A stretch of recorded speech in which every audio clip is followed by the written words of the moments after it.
Oi, umalo malaka pese. Ia, ole pese sa uswina. Ia, ela fionga ia afamasanga Sam no meneta ia po se tamali I fo. Ia olo o whaiaonga le tūlanga o le musika ia tātou Samoa. Ia, hele te tau whailoa fo ia le tamali ia matanga o fia fatu fatunga. Ia moso vanoa ia lo ilungo le YouTube po le ngole pese. Mai e whafonga I matanga o fia fo I fatunga le so ia afamasanga. Le ngole pese Samoa tu mau. Samoa tu mau. Ia nga ia o ngai mwhaianga ka kurunga I. Ia te masaro kai me mane tai sa I e koe ka kua poloka mai a. Mea ngā koe wo fiu so se pese fōle nei e. Ka mo whai e ka koe e le poloka. Ia wale mera wai ei. O le ka koe le pese ia wa o la wa claim ele owner o le pese copyright. Ia wa le se avanoa. Ia fa tal fat, sawi danga lo ka ngam whai e laika ku ia mere e whai kala ngō kurunga I alo kam whai e laika ku ko mengi ia whawhera I atu. O ke whai ako le vavi o le fiafi. E tau e wha minuta na tāle le tu las fulua o na o mai leo le fiafia ia te au. O no le vavi o le taimi. Wha pea o le kai le fiafi so. E se le ngā o maa ngava mai lua. E se meo le se fulu mingu ke sa makal ngome makoanga. Ia, bea ngere fiafi tolanga masangi fo ia. Nga loa kua, whaake al vahenga le ei. Bang fo ia. Ia sa lo sa whai. O le mea a koa le o sa whai. Mai ko kere I lor whainga karo o lo whai au ku. O alo le wa makan ko sida maripito I lungor ka ko bo le tili tinga. Pa ia ke au. E pe whaingo fienga o ka ngoe koe whaonga umare lisi le ei. Anga we suinga. So awe te popole pe a whai ele e ringa lungo le lisi lea. O ngā wapea, a koe kiriki foi, la se kero le ngā ruenga. A si le wha ngā peo sua whai. O le ai kia la lewo whai. Mo kanga copy link. Wa me. Wa ilo na suinga lewo i e piko I runga. Le wa makanga wale copy link. Me au ko kusala e ola. E ila ta mari e ko kere foi o ko lele e runga le disi. A le wa makama piko runga. So instead o lo waru kau maki. Ngā waru sa o whakaka ingon numero tasi le i o a whamasanga no meneta. Ia kere koe alu e sua le sua fo se no mineta I kua. Kere koe alu e tai. Ngā lo kanga o misa o. Ia. Ave sa o e mele li YouTube e la ko subscribe. E koe sa. Ia ia fita matalasi fa asola la penga. Ia walu walu. Ia bo fai fo singo apea ia lela o la karsa fulu rua ki ase fulu kasi. Ia re nei lava ka mwhai kulwa enga lea. So le tulangan na awako ke popole. Awe te vave awe ke ngau. E ka ko ke silo wa ka ki o umai lalo le wati. Ia sila la le lisinga piko I runga. Reri a ko se lawo I la te ule yei. Maru fitu a. A o keiro o le mako ko keilo I la te ue meri mai kua. Ia wangalo. Walanga like meri mele kuwhainga ruenga. A le ua vai me wa makanga queen na kukako. So instead o le ua walu fo ilele whaifa e le koe whai pio misa I mua. Le la ko pisa o mele link fa ngumere kasi. Ya ko sida langa ile o kidia mai ko sida I. A le ua mana ia whainga rea. Yo le halu yo ka ko wa la ka ko kudia ku masinga ngi. Mana ia sita mari ia mua au fa lili. Mua au fa lili o le wa ko langa hafi. Bo ke ia wa ko ngafu ko mingi foxuli. Kai manga ia ai paula le mele tu di o nga la kudia nga watch hours. Le nga mua au fa lili. Yo se tasfo ta mari fuile ngare upule e tele nga followers lunga TikTok. Ya le foi la sa ku le nga YouTube malanga le la wa ko la ngafe wa va ngale afe a me nga fa ko e lua me te mana mia e le ngaka nga subscribe ai fa ma ku ungia video si dunga a wa ele ngaka le afe tangata ai manga ombia le fa afe tu la maka maka ka ngaka isa video fai so ele kasi ele lua ka mo fa short video ska ma short video ai a ko se minguki or even a short video pengal ko se puse kongi kama foi pe le mele no Facebook o le story ngalo la ko apu fa pele ko maka fanga ka short videos ye ki ya ka ngaka ma account ya se kongi ma hours ya pe fa sa me foi le awai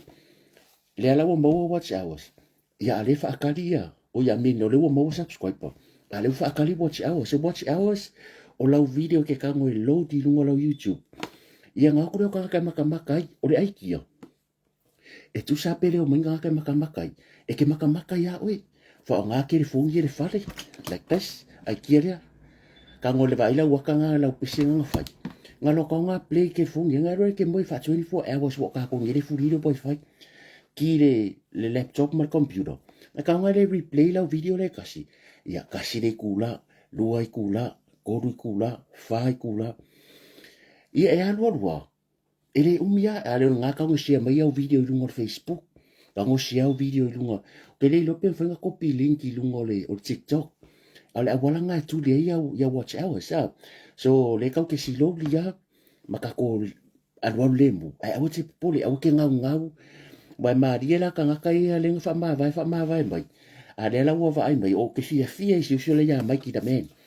Mikey the man,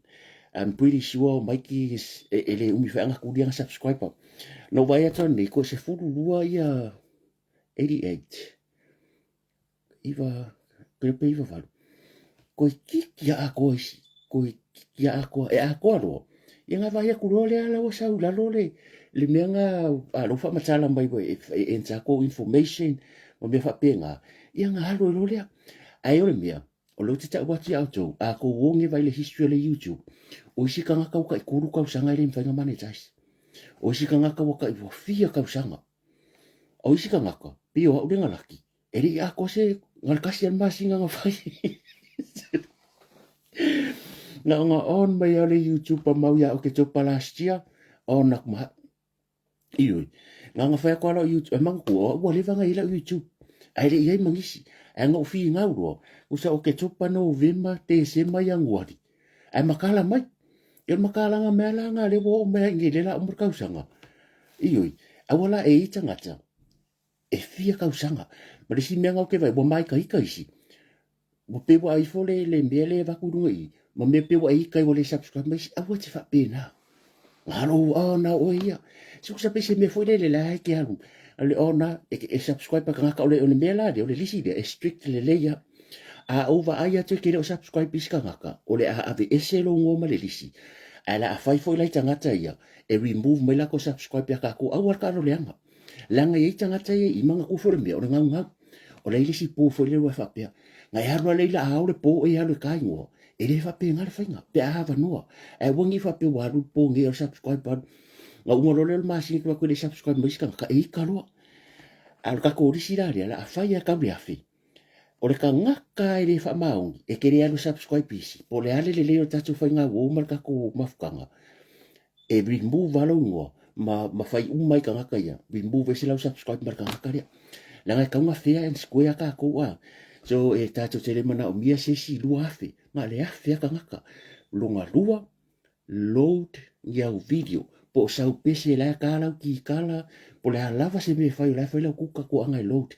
ka fa umia video inga ia va venga mo le kula e fa pena me foi la nga mo me live va fai le live e ka nga ongo swimming creva swimming ke na va lo e full on na le fikio la wa le fikio la se la mon tu ka ya before ka ko live foi nga po e malama fo ngi da u dia ngadela e wa fiki fo se la mon tu so mo fo la ka ko live dia download ngo le YouTube e fiki foi fa pe aku sa pese nga luenga foi le o lo o fa u ya ka pese me buka fia ai ese mai la marka ko YouTube o ye marka ko Facebook manga ko o confuse ka ka ese ale YouTube ese Facebook o Facebook la o le bo o ile iva miliona account la ko kire yo pe fa fia account man ko o le video ngo fa ko ngi ya le fia e stofine fo ile le na faatula i mai male fono fo ile la utistala male fiong palmia o lo lima se furu afe kanga maka lima se furu afe ngai fikanga rea o le lima se furu afe le ko lima se furu afe ako se la afe o kai maka ko mela nga le ma fo nga lunga ale ngo va ko le fatalo fo meseta se o pa anga mai i Vanuatu le ngo va ngia ko fatalo fo mereka ka mai Vanuatu ele nga sa mo le maka ko Facebook la nga ele e silfi o to ele menga ka o le post e ano wala fa sau rio fo le fa mai Facebook e ke manga e post lau e alu la ke va penga le afika ka la react a o kanga mai mo ele usa mo uma wo o ku se post le va ngale ka fu la ko fa ke le perimeter e o ye la video even the people live view ngal maka e account le maka ku sa peke account for coming so peke maka la e ko coming account peke maka e ke le coming account ia o se tala na a matata no ngan yes ya fi ia e fa filo ia le nga ga fia e mala nga e tu mule il fa lo fo ile mai mo mai so tatu watu no ia tupu mata mari ia o le tatu watu no i so se vai ngol nei ki lope ia manatu ia sa so longa le lei fuanga fo o nei yaso ia ile lo fo male anga le lei fa so ia male anga le lei tamu mul fo o le tatu tapa au sili langi ia le wa mai a fo i tulanga i ngā luenga sa whenga i mali ma malo si o tatu tunu nei yaso vi ia le li kai le tua lo na lofa ese le alofa ina a 6 ese o te faiso o alkala lea e maua lunga e lea e ina e maua lalo e le moruina e lau tele e le o poina lea lofa sili ese lea o lea tua mo oe ma au si o aingo lau e ka le sia o lau e ka le sia o lau tu malo o lau nuu papenga umakako so po fela se vaenga o nike lope o e mai mo iai yeah, malo so fu mamia ki ora en talo for to our non speaking Samoan friends. Yeah, wherever you're watching from, thank you for the brother that watching from Vanuatu. Thank you so much. If you want to subscribe on my YouTube or the Facebook, do so, and then I'll do the same back to your YouTube channel. Thank you so much. Keep on sharing. Much appreciated. So to all our non-speaking Samoan friends who follow my Facebook and the YouTube, thank you so much. If we work together, we can finally get to our destination one day, sooner or later, but we will get there. Teamwork, work as a team, and then you can subscribe all our friends over here on YouTube and Facebook. Nga ko kile ngai e ka nga kale lunga le YouTube. E ring sa mo, pila ngai ma kamaki Ecuador. E ro fa sa mo. E o foi la usainga e o la lo makua le lunga I. E maka ma le YouTube, ai le ro fa sa mo. E let's go guys. So lo makufa mai. Oh, this is your YouTube. Wako like, ko fa singore like. Wako like, comment. Po fa ngare nga ta hiti ko. Because ele impossible le iva miliona kanga ka watch ile ito tono lusful baluaso. So kaya foila. Usa account kaya release le aso bulbul kusa e lusful balu ruma uso kaya fa popo le se e fai fola ko chop mai la lo liva milion fa penga. So le mo ala content se kanga create. Ia fa penga la o kele lope fa fefenga fa Facebook. Bo me ala vai fai dungo masini ya. A me nga lo ke vai. O le tilo o le foi la wa saule ngo kongo ngi fai o lo wa saule kala fa mai so se video ale la post dungo. O le la alu dungo la rio uma e fa mai la o le la instead o kasin mi ngo ke le rio. O la wa allowed the Facebook o ke le la poka ko uma. Penga o kanga kalu o le ala fa mai mo fa nga long le rio sa ke kasin mi ngo. Ya le wa sa wongi. Ya le wa over so yo ngai mea ia ka kala maria e ngai peng fikira ki o vai ku ta tala mai pe o me foi o le e ka mai app la wa mai fa mi pa umri singe pe fi pe ya o fa ka ya o sa e pa o mea ka ko le Facebook fai le mu a wo te popolo bo mo fa singo ku tere me ele ya se me ko te pole uma len fa singa ma ia ka ko live fa ka ka kwai o le mea mo fai you don't need a new Facebook. E ke le mga abia sa Facebook fo fa nga pela Facebook wai o le mea mo te tango e fai alu lunga le tote koru le lunga o omi e sau lalo alu seki le professional mode, turn on. Ngalo kwa nga turn on le professional mode. Yeah, and that's it. O le mea longa lue fai, e ke mga omiengi au followers, e koe adu fo ilunga le totunga, o omi, e sau lalo le mele fumaya, invite your friends, e ngalo invite up. E once I meet e ole criteria le ia i 5 followers. Ia ma koe pefia ia watch hours. Ia nga makala le mu mea le. Ai awa ke kango tweet o le fa pe e fai ngei e kupu vai aso le. E le e fai le mu. Ia o tala na fa felo ia tu ia. Ba ia le au fai ngā luenga tofi le atua. Ba ia le ainga sa le vi. Sungai fa fe ngainga ia te ma fai fi au fo ima. Sungai fa fe ngainga ia o lupe fa alele o le tala le lei fa talo fatu fa tai le fo i le. La o tau fai ta talo le aso ma le aso manu iai fai fa. Ia le atunu uso se vaenga o neke rope po fia fo se mea o loo fa atuna pa uri ai ma fa fale le malu. Ia ono le atua malanga ngā luenga. Ia malo se fu manu ia malo polau. Pa ia o se o tātou atunu ia le aka oko lava ia pa ia o Samoa ia o na tulanga masani. Ia kawanga fa pa ia tu o na tele tupu matamari. Ia o se o tātou atunu e fia mai mua mai lea fiafi mea fiafi. Ta mama tina mātutua ia malo ale o musai. Ngo ke ia nge mo fo le siku news o se tina mai la lo tauranga ia fia si tina fo le maka fo ia ka kai fo le li maloa le ne ia banoa ia sa le se manato to se le ni ana ia tato tua a mat tua ia fia fo i mai mo mai mai mo ma sila mai fo i tato tatanoanga ia manino al matal vai le o se kuskala ia le o fo o se fa sala lau ia o le tangata la vai pe fo to walo mfa nau ia ngal manga va mai ngal ngale fia sa fo yo mi Facebook ia ma o mi le live ne ngai fa maru ru ko fo se sita mi pe fa pe luka la ka fa fonga ia se ngana fo e fa ngai lunga ia o ngai ka te ia o ngai me a tam fai la vale ile be ngata ia awongi ko rosi le langa ia tulanga fo yo upu matala a fa fonga lo tu pa ia malo tu mamaru ia malolo ni sa ita po inga fala le ngai e na yo tato tu ale la wa sina ia po fese vaengo o ngi sila e mai bo mai ai ia po se vaenga fo ne ke lo pe o e mai bo mai ai fa talo fatu ma lo so fo manuia ma lo na sa ia fa pe fo yo a fe o nga se le tino ia kalo le li e fo ai mai la na fa ma lo longa ia fa lava o tato li fa ola ia o lo ia fa ma lo longa o tato li fa ola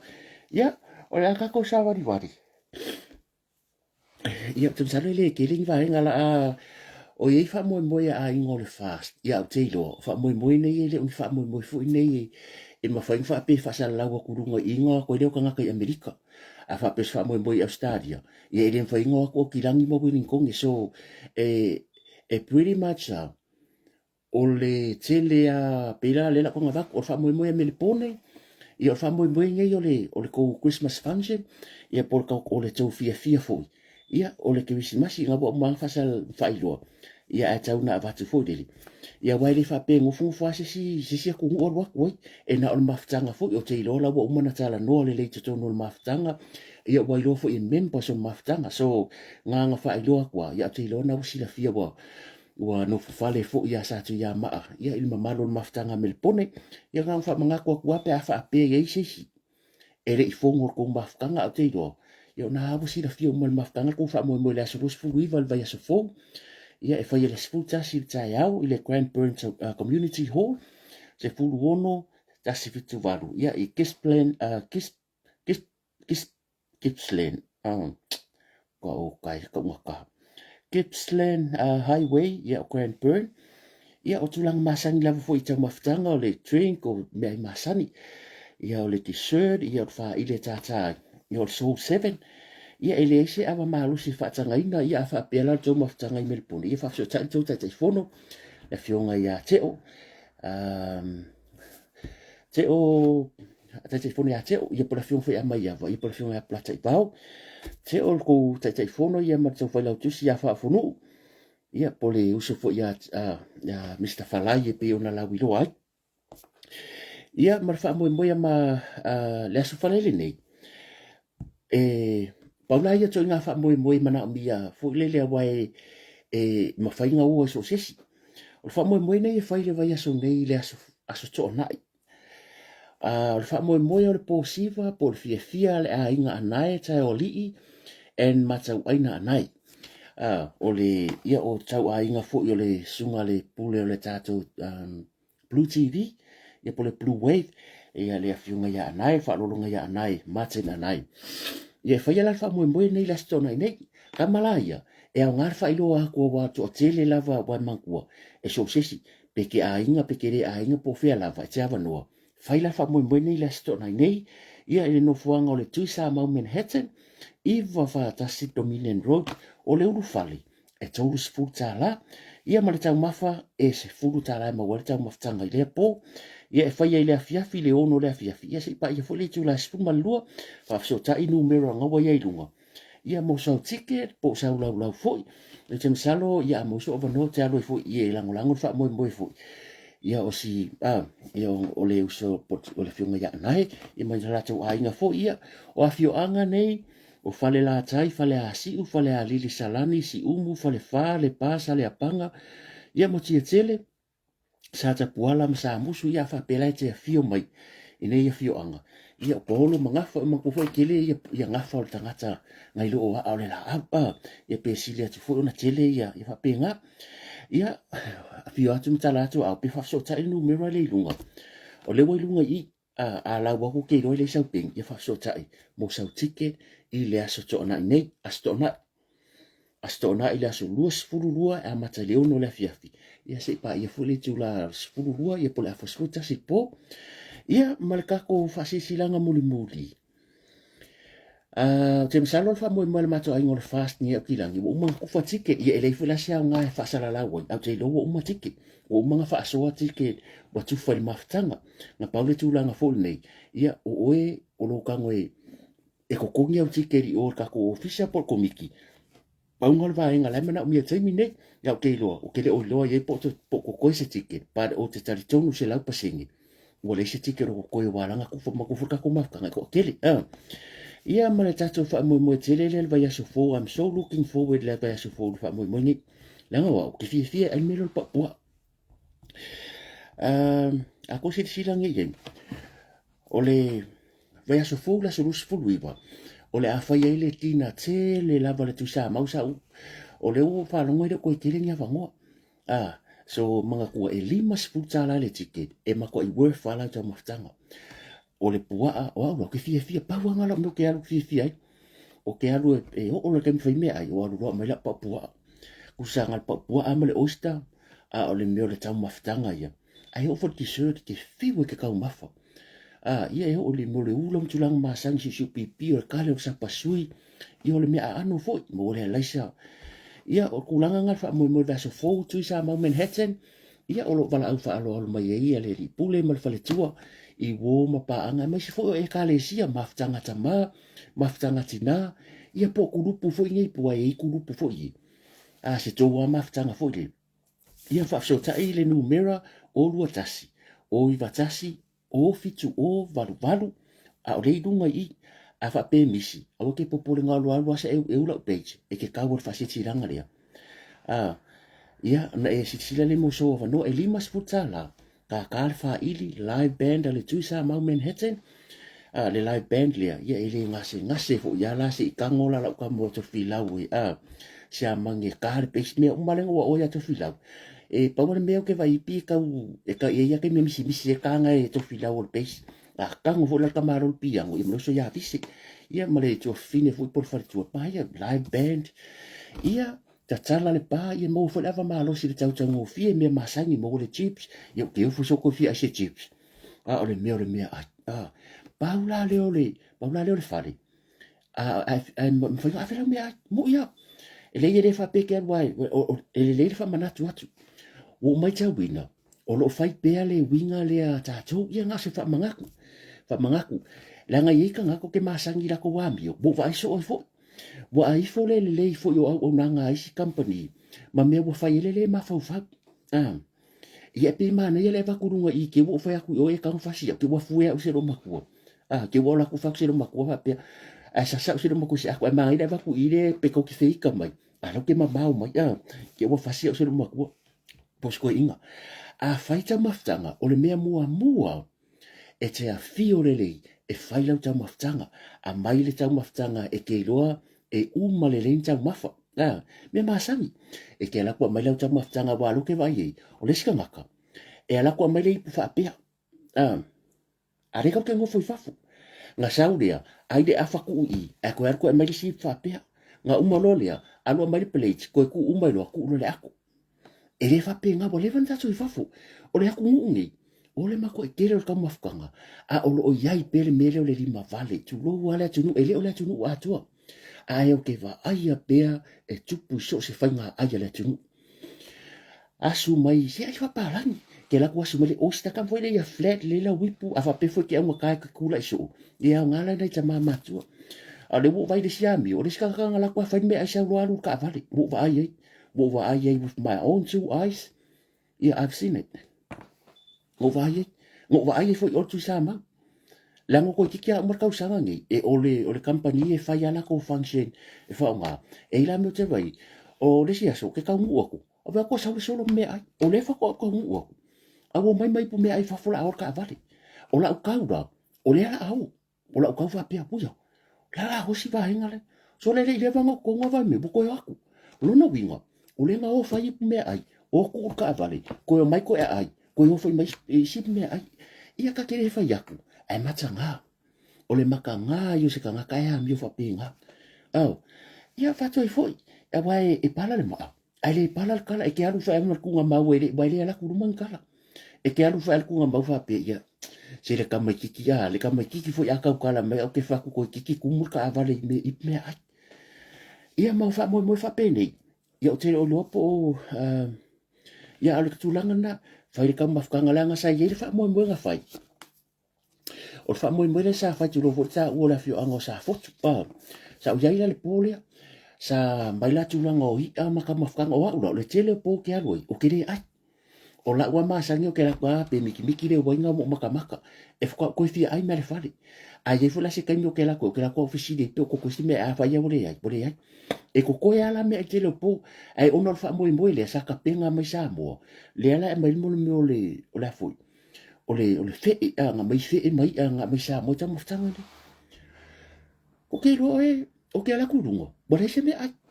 o ke ala ku ngo ko fo yo la ko ya ya ke le mai dinga ya wala te lo le malanga mai sa mo le fa pio ole a ku mur va ale le me ai lo ke sa fa ni ma ko lo a wa ya ku ro o va ku la ko po o le me ya ku le si lo so la ko fa si fe e o fa ska mu a va la ko la de fa ku o le ma fo yo tanga ta mga kuhol mero ka mu e a kore le yalva yaso ke ulo ka mu wa pe ka pe fa per ke le ola ka faska mu mai sambo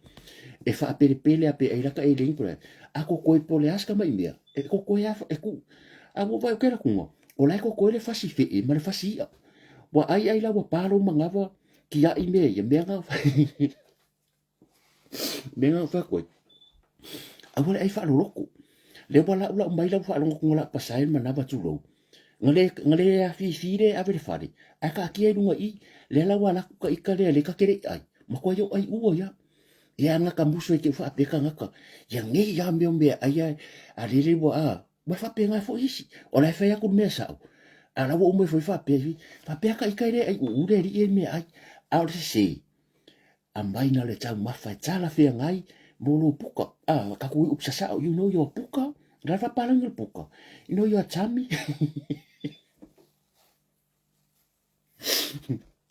aku anga pu le se pising si o ke va ai o ke va au fa pio o ke pu le se pising o ke va au ko ko la o es la no o sta nga mo me nga ya e fa ya toi fo yo kala mariela va ya ele o ia le fa fonga fo ia le tunu la kala mar fa lo ya ono tu lango me tu pu ka ke mai ka winga nge ya ku u ya ma tu u me nga le ave si pungi ma kui ma ipu e kupu e tupu la mo ya e kupu o le sika ngaka e ngofo fai wha amari, a o le sika ngaka o lunga ngā kula rea, whawhao le kui, whawhao le sipungi, mana tua, o lai ei mō meo plates fo i e mō meo plastic ka mai whai poku fo i plastic, ka malanga e mawhainga a vela tau mawhitanga, whare pe ale uma, i ale mera le umai fong whawhao i konga lau aku, ma e anu ima oi,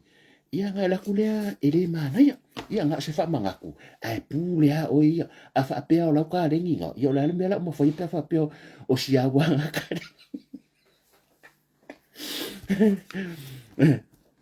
ia ai whawhetai le lango so lea lau wala au mai le tato company lo fi o ke le ia ko de yo so sa mau next week on Saturday so I will see you there o to winga me ko ticket wanga o isile meri mai e ke meri mai mo ko nga vakulingu mela ia ale tato company fu ia o le atu le vanga fa pe foi sa wa me fainga join ka ko lau fu ki nga kalo sanga le o e fa join pe course fu ai fa pipi ka ko lau ka ko e vai pe ai mana oi ia ai mga amia kanga kai vale le ia le ko nga me fu ia bo nei po ia po le wa pi o le wa ka ko celebrating ale le ka sanga a ko so from January till now o le telefo ke mingi u fa ia bo me Christmas function fo ia kampangi ia ta to te patia e le se me fu le wa ko nga wa ko o kali le le la usua ia fa longo fa idi ia ma mi ke sa ukasi ia mai sifa wa ini se la to le tama fa ava te ar ponga e ke vai ia mai for po ia wa si kuea wa ngar si wa ke exercise ia o le tike le limos futala e ma kwa isi kuea la ia ai le lo fa so ta il numero le manu o ma wala va no ele ia se fa mo nga fai i ele fa pe nga fuli pok tu ma e o i Father's Day, Mother's Day, a waso la ia. Ele o ngi mea pa ki anybody. O le whapeo le e kare sira ma whakanga ki ngā. O le wai isi mea ngā wai inga sau le pasi mau ka. Self. Ia ngā. E mako e worth wā. E worth lau rima suta la. Ia. Kawanga avaku. Ia e pūle lava o i lo whina ngalo alwa yasu fōda. E pasalo e tā le ono le fiafi. Ua leva foi no tu o. Ia ke whalongo wha idi. Ia ma enjoy wa e paunga lo ka so off. Ia koe a makai foi ngā ruenga. Ia la tātou se e. O te pasalo. Ua whaisi tele o tūranga ma le ma so uroa peko o whiere mai mo marka ko o. 490. Okay. Ia whaftai. O le video le ngau ka kuangi. Na tātou le oi la umi ki wakoso. Lea sa ngoa ai ale tau whai ala le pule. Whapea e ei nisi. O le video lea. O le whaatara noanga le tau whai ai tingo konga la kati fwede. Ma kua. O le maa ngai ai o le tātou tala noi mea. Le angoanga ngei. Nga le nga kōsila sila i le atu nuu. Ia, e vi ia le atu au tau fwoi whanua le. Tūlanga fwoi o le ngā. O le si ngā ngase fwoi por whai ngā malanga le fionga. Ia le tai o le malo whaktai le atu ala fwoi wa koe ngofo ia ngofo ka vika. Ia tūlanga fwoi o le ofisa. Ia mga luenga whaatino fwoi ia le tai o le malo. Ia marka peneta. O le whafkai siri le atua. Ia, ai o le o ke fia whaia le tala le a i le upurenga whai e le ala le pule. Ka kukala ngoi ka ngaka. A wuta te tala ngoi tangata. Ka kukala ngoi sa o ala le isu. E umalong kale ba ere ako se kosu se ko e umalong kale video dia o kangolo e famkala ko aku kupua dia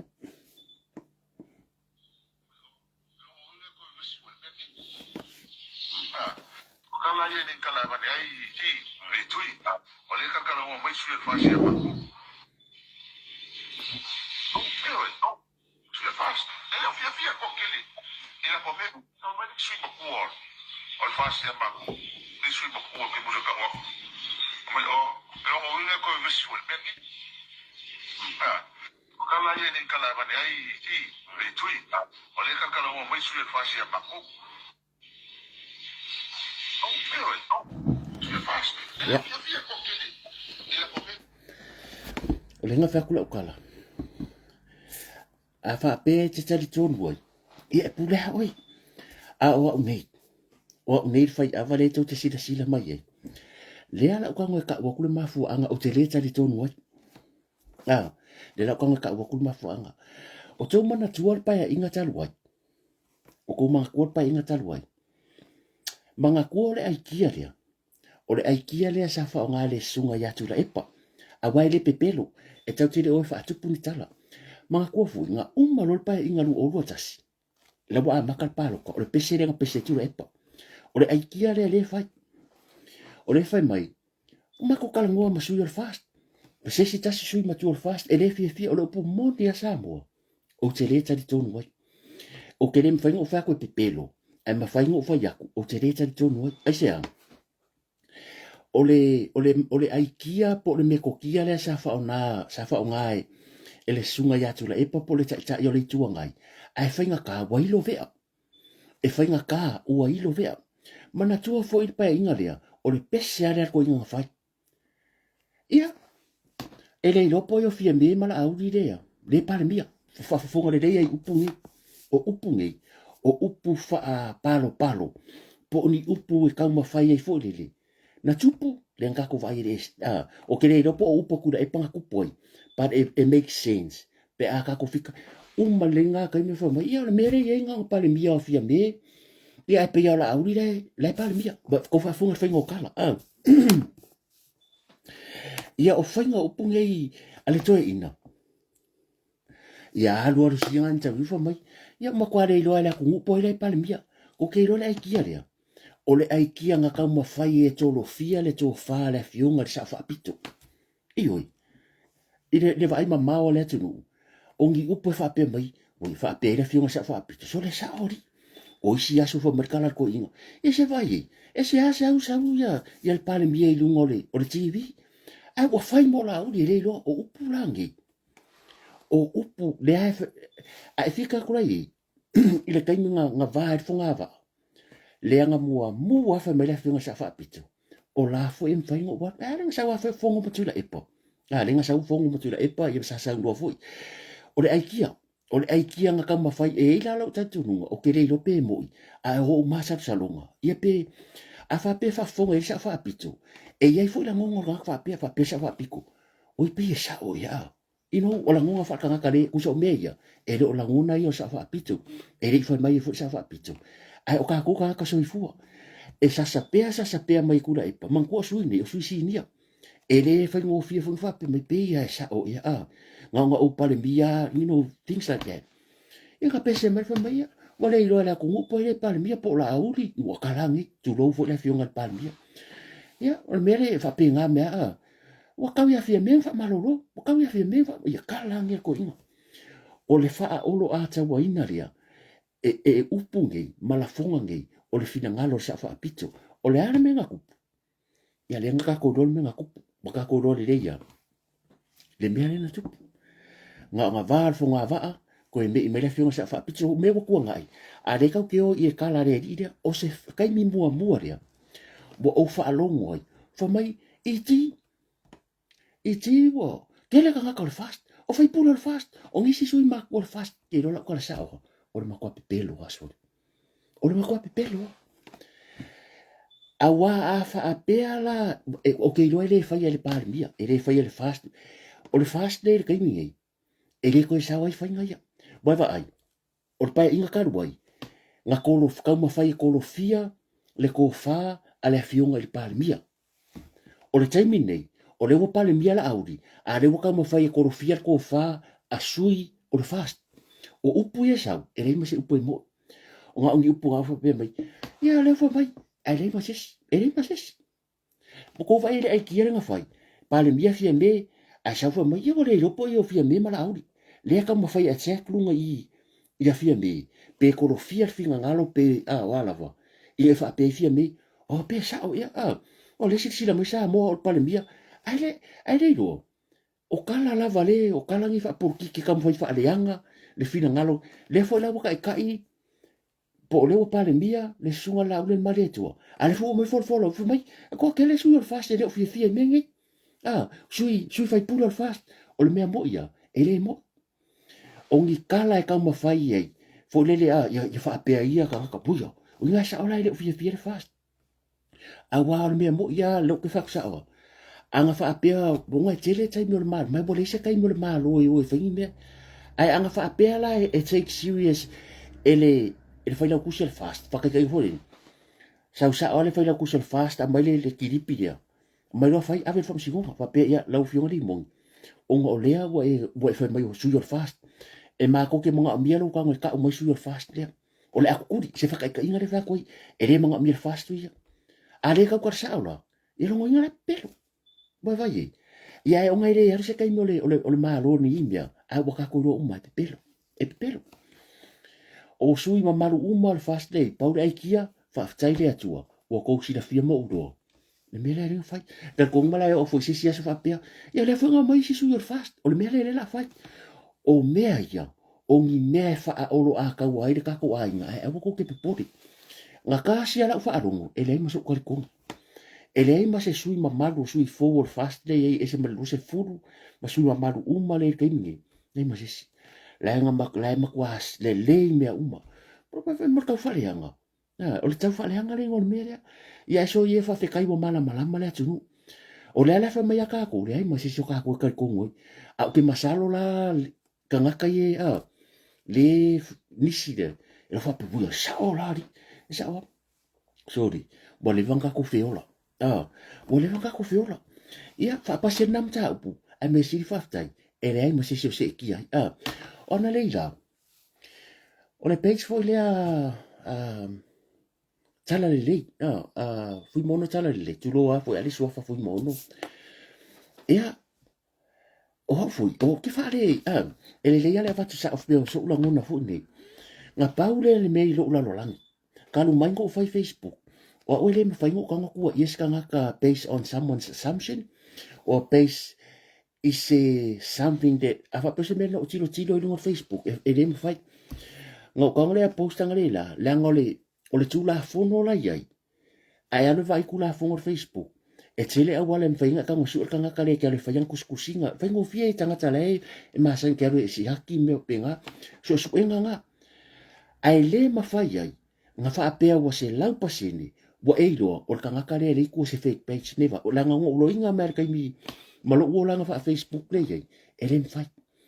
So e mwhai ngā kako Facebook sua ngā whaapea, tu singa mea penga, wa wala ia le wha singa mo Facebook e mwhai e, ai le mawhai ngā proving ai, o ka ngaka lea. O lea langa kwa mwhai le postanga leila, au ke wakunga, ia la mana ia fina ngalo le tunu, o ke le whai ko leanga, a le ku whai aku. A ko mengi mai la il ka ko page dia o te le tali ina le mea ngalo kua i skangaka karu mai nga faila Facebook o ke le kua i skangaka especially a fake page e ngua la ngai le mafai na e ala ku fam singonga o fisidi a faila wa i le page le la me le a fam singonga o ku news le ngo fainga nga umba ngo ko mai le kula fongo pa meia o sensa o inga il palmia lo ka sa mo ya lo kalang le la ona e fua mea ia, o kei roa ma ka ngā luenga lea.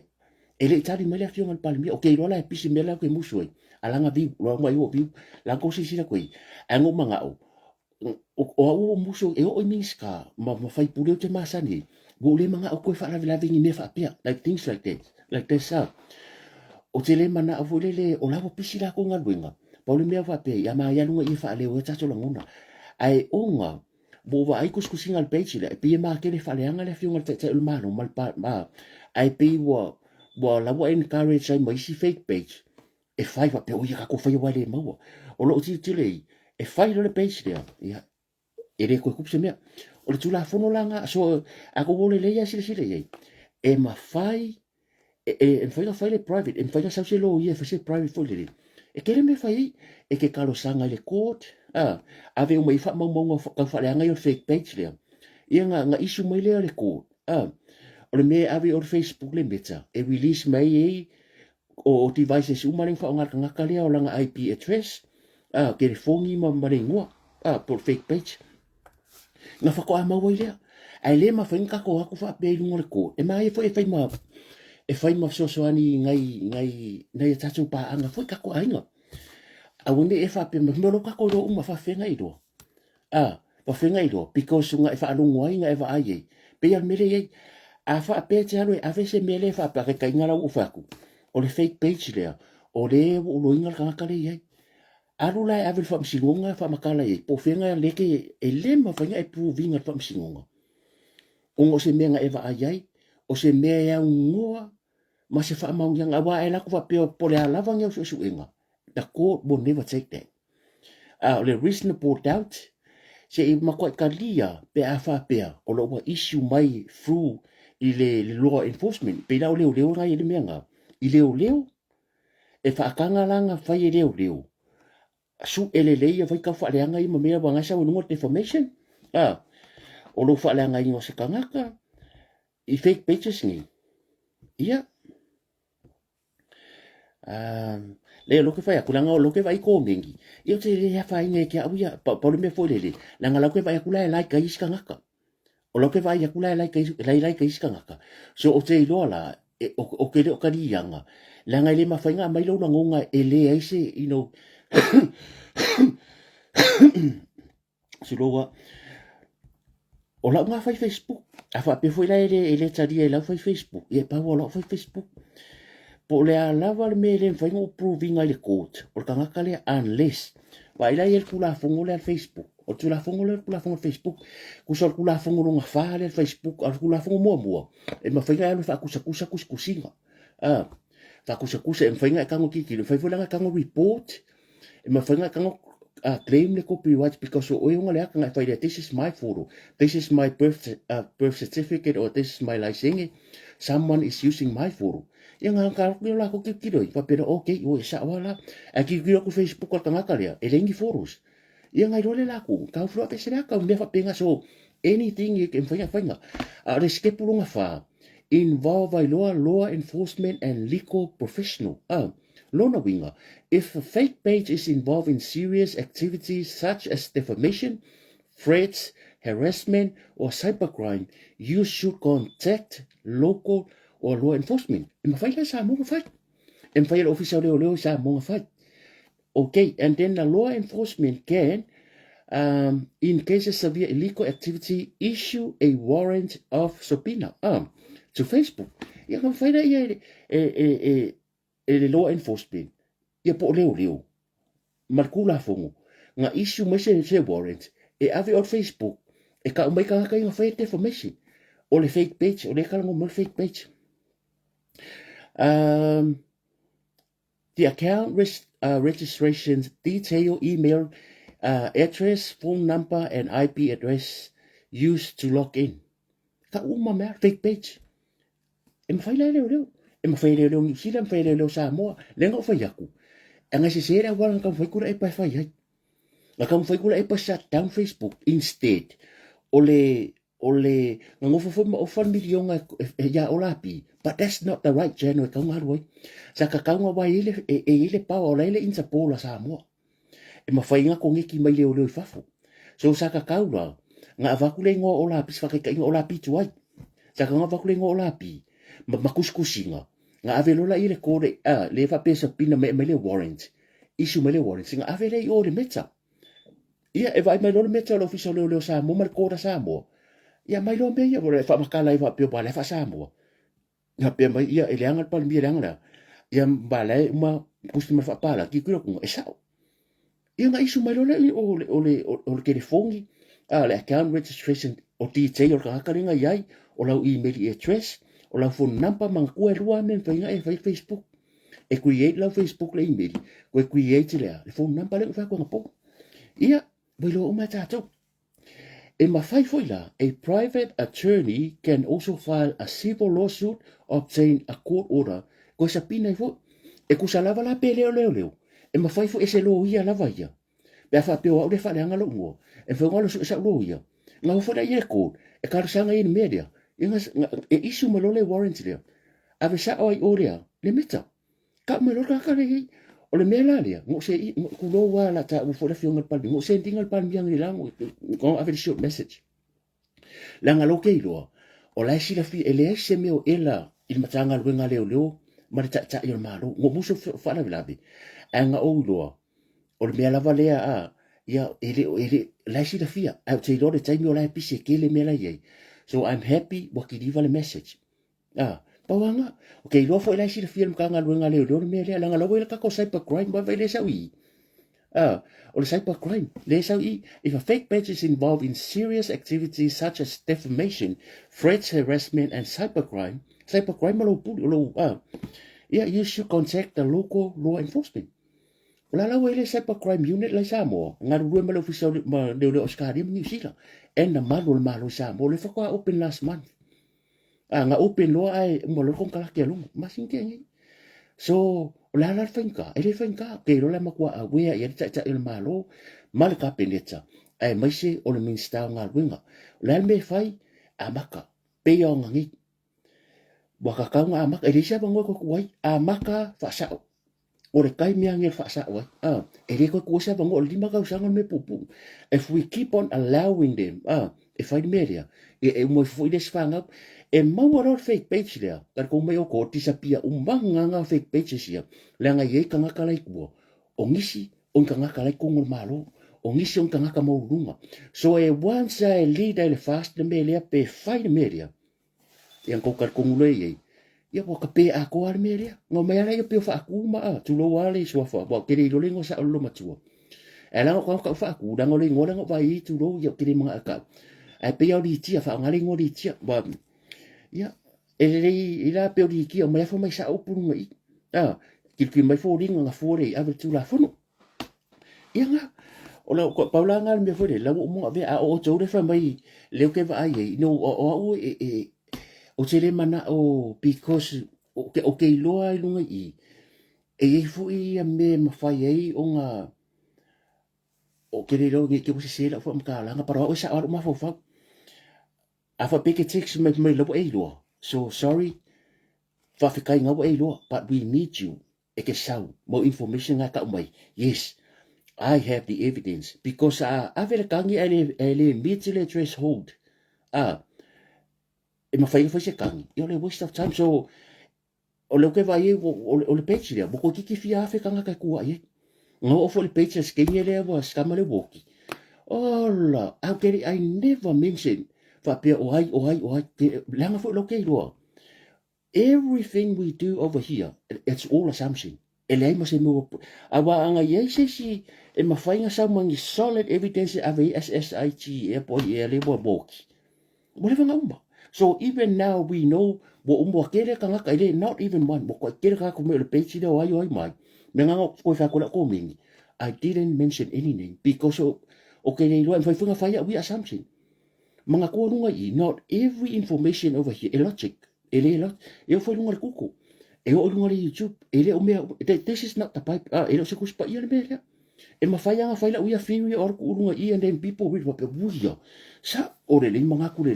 lo ngo le lo I mari e to ku lo wale so fa mari to as wa ka kinga a o fai aku ala o mari e ko a le no ka ngo kala ngafa so ka kinga pe fa pe o ke lo la nga sa mana tua ilo umba ka mai o le ngafa le mai le audi I ka mali ngalo se ngungu me la e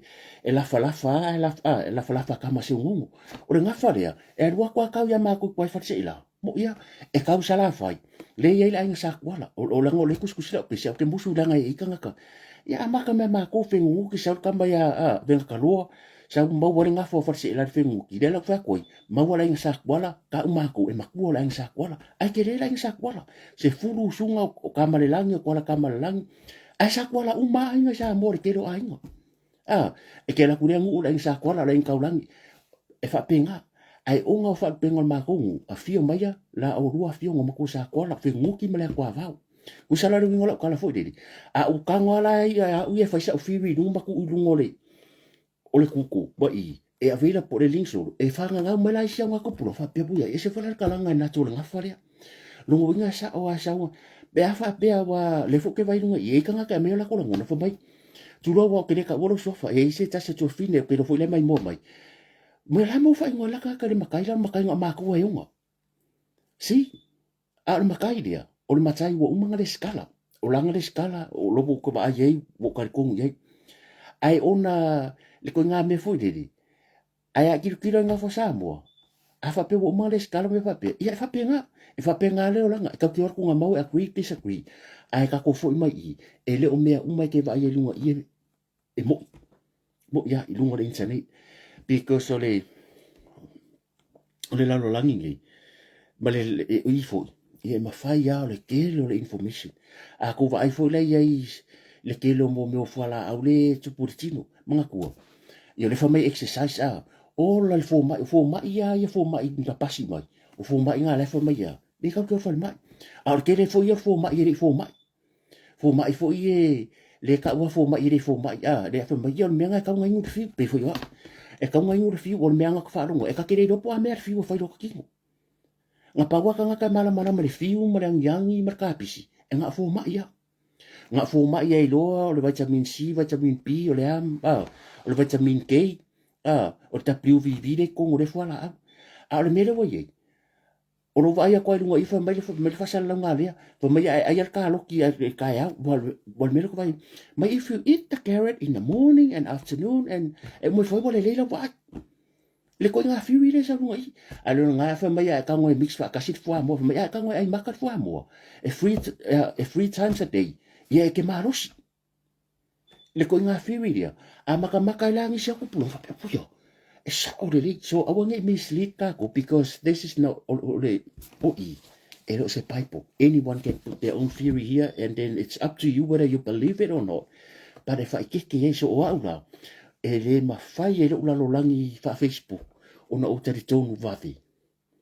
It's information. So mo na ya tato ainga tinama tamalinga medi mangalela for my lobo ka koiloa. Lengo fa koi, I don't know.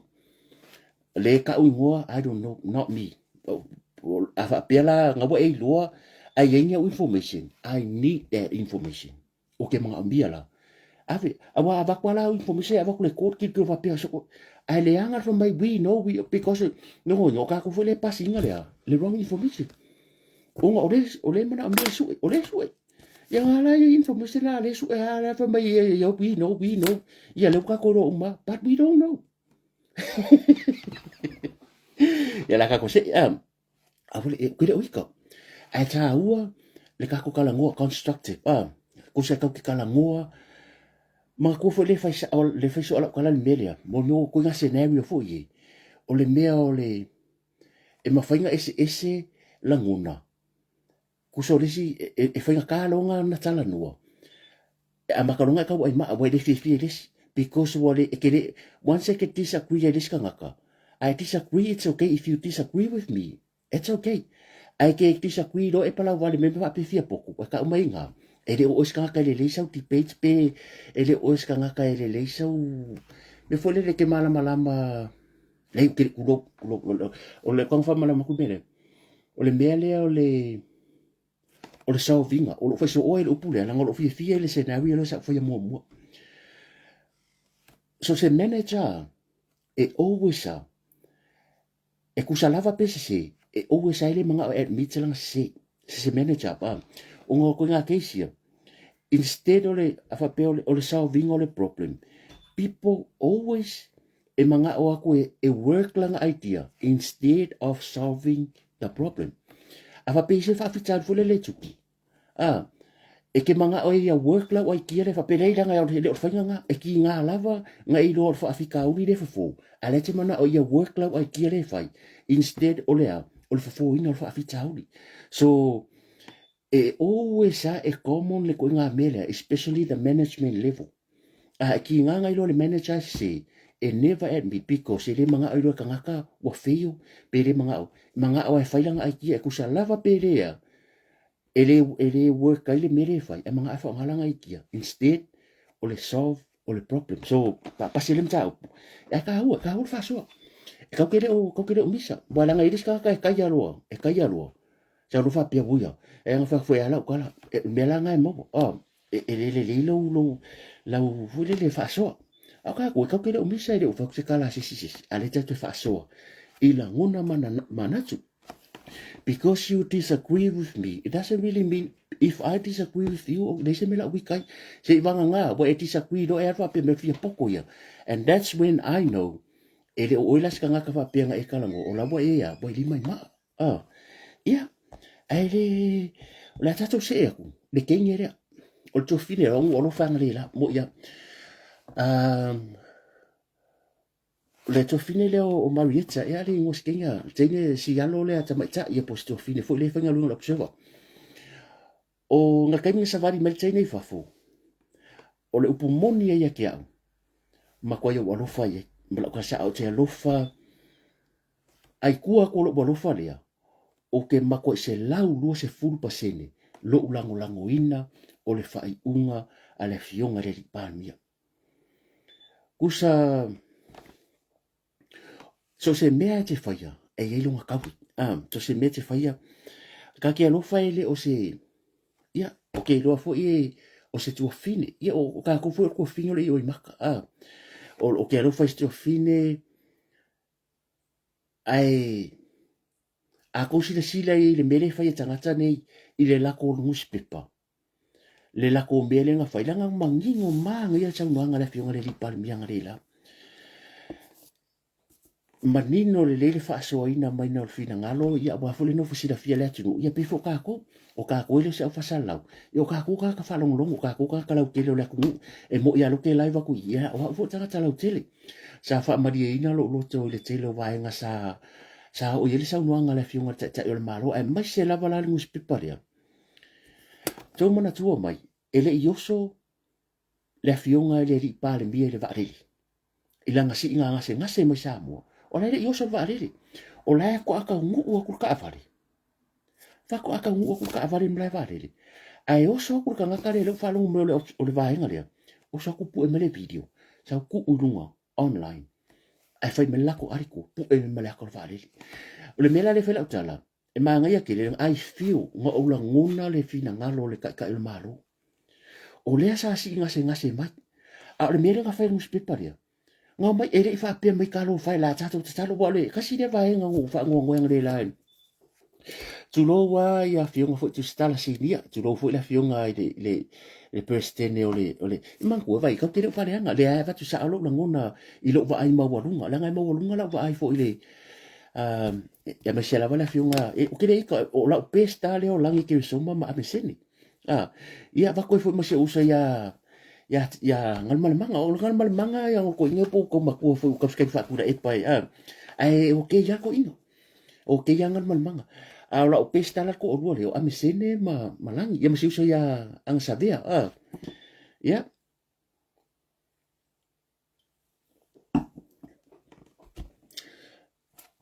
ere yo so pale mia mai fai fa salanga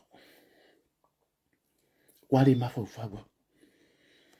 le fa ko aka ngu le fionga pale mia i va va yaso o langa si nga ngase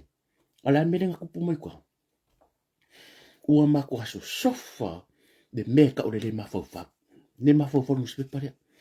pe aka unus pe pa ka kle lo sa o awa le o te lo ya uyo e si de fa pe ko la balanga lo ke lo meka unus pe pa o kai mingi bo le se tu pe mo ne unus pe pa ele ko yengi kupe mo ya wa tai le unus pe pa ile la lo lang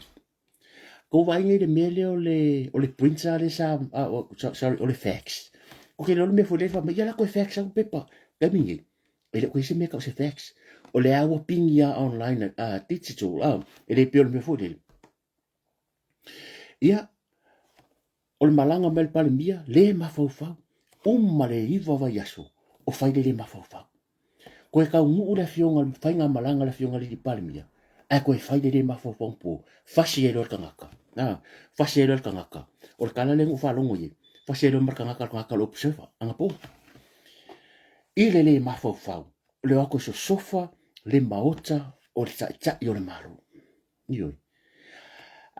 se ka ko e kala le mu mai ele ai ma se si o le autostala na leila kulo wale o ke le fa le ngale nga luenga fo imbata ngofi le le fasili mo ngal mal mana tipi au tanga ba ya se yo o fasili mun le ai ma se si o ko nga fa pe mai ia fa talo fa tu la mo fionga ta yo le malo lo fionga le li pa le mia ia fia le loto ia le o mato va ia tu mo tu ta liu mai la fa nga malanga malo le si nga singa se mar ai ma se si ei ma se sin fa pe aku fa fikai de li o le sa no fo tatalo atu la tunu ia le wa ai su ro kingo le ma se singa fa pe fa fikai la fa nga malanga le ma se si a fa pela se la tala ia fa manga lo me la kuskala o le level le wo fia fa un fa nga le la sto fi e wi nga mo lo loko mo ia ke minga ku este ne le lunga mo ko mo lo loko lo fa a wa po le a fo ngi mia ia ile un kaka ile unisi o halo fo ma fa na a wo fa fe kai ele ngaka ya nga mo to fine le nga mo observer ai nga fo ma auto stala malafa le nga le la ka ko kala ngoa ile nga hongo le mere nga fai kanga kai ia po le newspaper fo wa matwa le ilo le atunu po le ale kulanga o lo wa tatu nga ye ele o lava ke masala wa ka kanga fai se su a wa le mela ye e pe fo ringa mai e fa ko fu mai fa fo ai sau ariko e lua le lila ko ariko le ko simengi de fiafi ua pe o ngi mea ka maiki ua pe le newspaper ya o ngi newspaper ka maiki le ala la fa kula kala o le mea le newspaper o ke le po fe mai ku pere ko ngi ka ngaka ia a wa le kai mingi wa ku kusa newspaper la ma Facebook lo wa ye e ke kango e lua ta la ri masifu e pe ka la ri masifu e fai le la tu singa ai manga ola ke alo fai ka le la ko ari ko le e ka kango e le skala e ka la ri masifu la o le fai ngala le va enga le e ko kongi fu le fa pe tau sanga atua e ko kongi ala ka sanga ko ia e tu salava la pe mo i pe pelo wa la ko professional journalist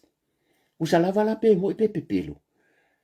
e fie fai me fo e clickbait yo e kanga ka kiriki ya lo ka la ri masifu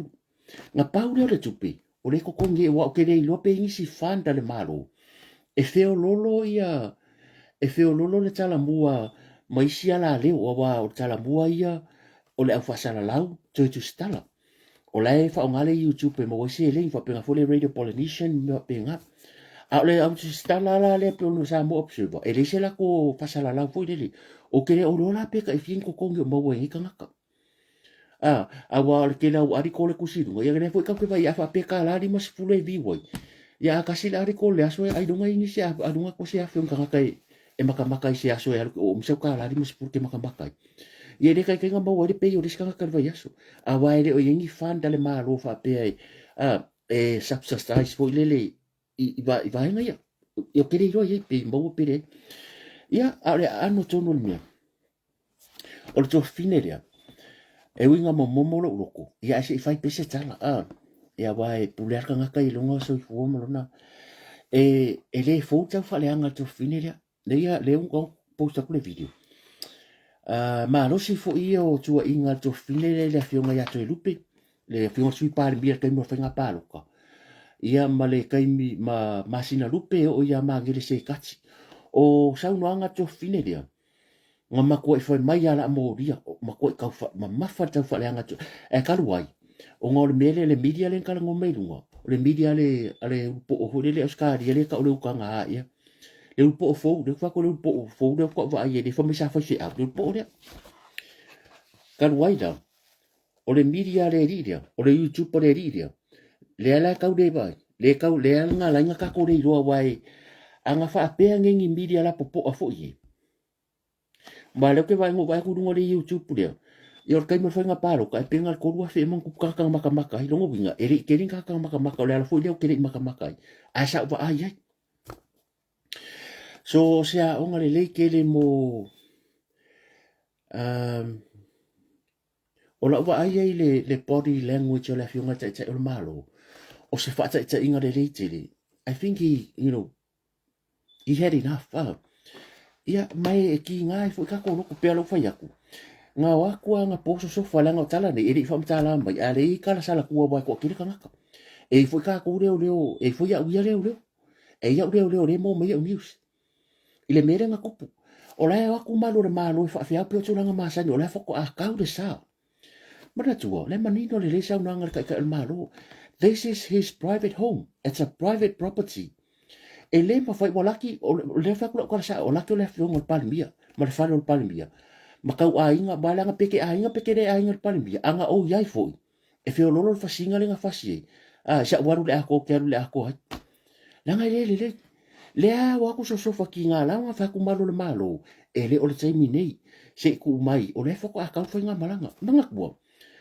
so se media sa mo e longo mua le media le malo le ia o fu la funga o ia fa so ta ia uma ia media ia le malo le jos ia nga fa pele o la vele funga ia la wo fiunga le a langi ke soma ia o tai au pila kai au le fai le press release ia po le press fo ia le fiunga ta le malo ia bala o tu stala uma e le fa pe o ka pe o miren ko fai le vale ko ka ko me ka pu e ka pi o ko nga ka rianga ai pe fi o ko nga ka e